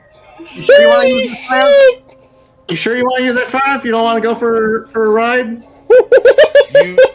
You could also use a light side token to upgrade the ability die. Oh my god. Because I don't Please use the light side token and triumph to change the outcome of this. I'll allow it. And then Go ahead and roll a yellow die. Yeah. Okay. Oh my god. Okay. Well, with the triumph, you managed to succeed. No problem. Actually, that's a lie. It's not a problem. It's not that. It's not a problem. You succeed. It sucks. It sucks. This is going to take form, accumulate in the form of strain, as you managed to cancel out 1 of the 5 threats, so 4 threats against your 1 soak. So you accumulate 3 strain as you climb onto this engine section of the ship. You managed to find a secure footing on this section. What are you looking for? Any sort of, because if it's the engine, there'd be some sort of computer console. As you're standing on this thing, if the camera were to pan out and give you a comparison of how massive in size this thing is in comparison to you, before you are able to see the entire section of this engine, you start to look like a dot. Yeah, you'll probably be able to find a computer a terminal of some sort within this section, but you have a lot of ground to cover inside. Yeah, this is like you have to traverse into the engine, find the engine reactor, then find the right terminal, make sure the terminals are on. Then... While also fighting water current. Yeah. So this is we're gonna need like a very strong rope system into the actual like ship itself. Before I do anything, do I hear or see anything that might be coming my way? From within the engine section, it's you're just hearing the roar of rushing water passing through this section of the ship. Nothing threatening as far as that's concerned. The only thing that is threatening is the strength of the current passing through this thing.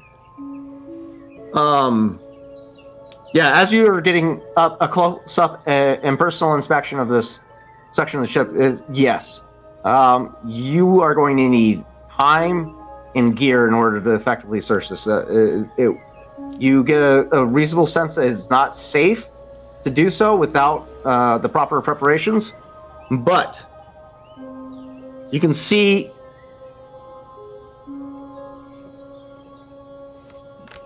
Dryzard from his position was able to spot a potential room deeper within the ship, but it's going to take a series of athletics checks to get to it because it's at the front end of the engine section. Wait, so he saw a room underwater. Not underwater. A room towards the port side of the engine, where he's docked at with the canoe. You are currently standing on top of the engine section, so you can find a port or access point that leads to that point in the engine section. You're just gonna have to drop down into it and fight the current to get to that room. I don't want to be swept away, so I'm just gonna climb back out. Okay. Because I don't want to fall to my death. Not on session 1 for me. You sure? It'll be interesting. I mean, to be fair, if your character perishes, there's like 6 other NPCs you could technically Jaeger for a time.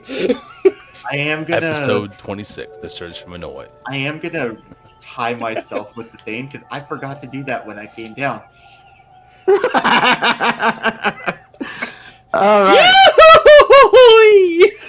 You return back to the canoe. On the lake's eastern shore, you see what at first appears to be a large, irregularly shaped hill, randomly covered in vines and scraggly vegetation, partially concealed by the jungle canopy.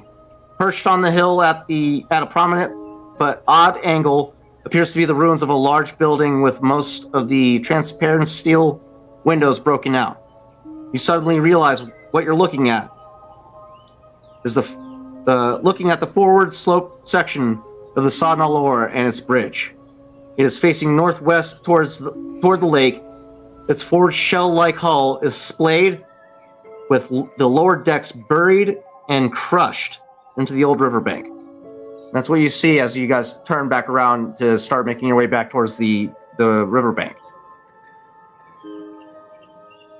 So, the ship is just ahead.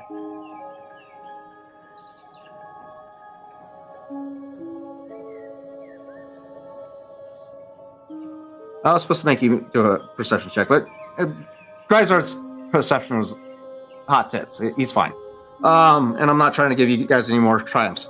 And if you made us roll, like, we knew something would be up, so if we all failed, one person would just use all the triumphs. Yeah. No, yeah. It's you guys spot the front section of the ship. The sun's getting getting past midday at this point. Starting to set on the not set, but like it's on the horizon. You guys make back for the riverbank.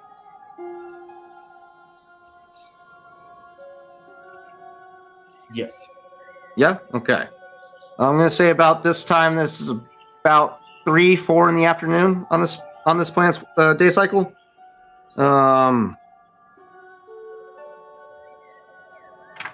You guys make your way back to the riverbank.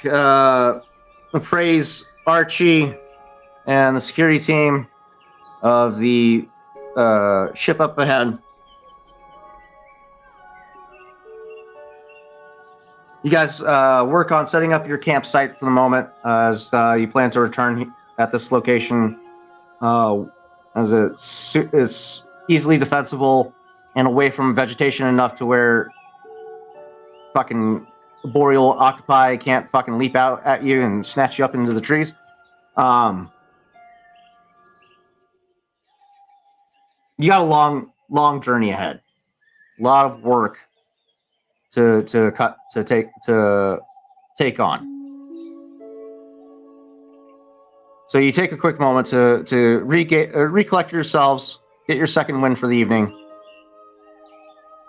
As far as what happens on this second leg of this expedition is going to be diced. Thank you all for joining us this evening. Ran a little bit long, got caught up in the combat, so we weren't able to take a break, unfortunately. But we do appreciate your guys' patience and joining us this evening. Tune in next week for the continuation of this tonight's episode. We look forward to continuing this journey with our new cast members, and thank you for joining us. We are 2B Dice Adventures, and we'll see you next time.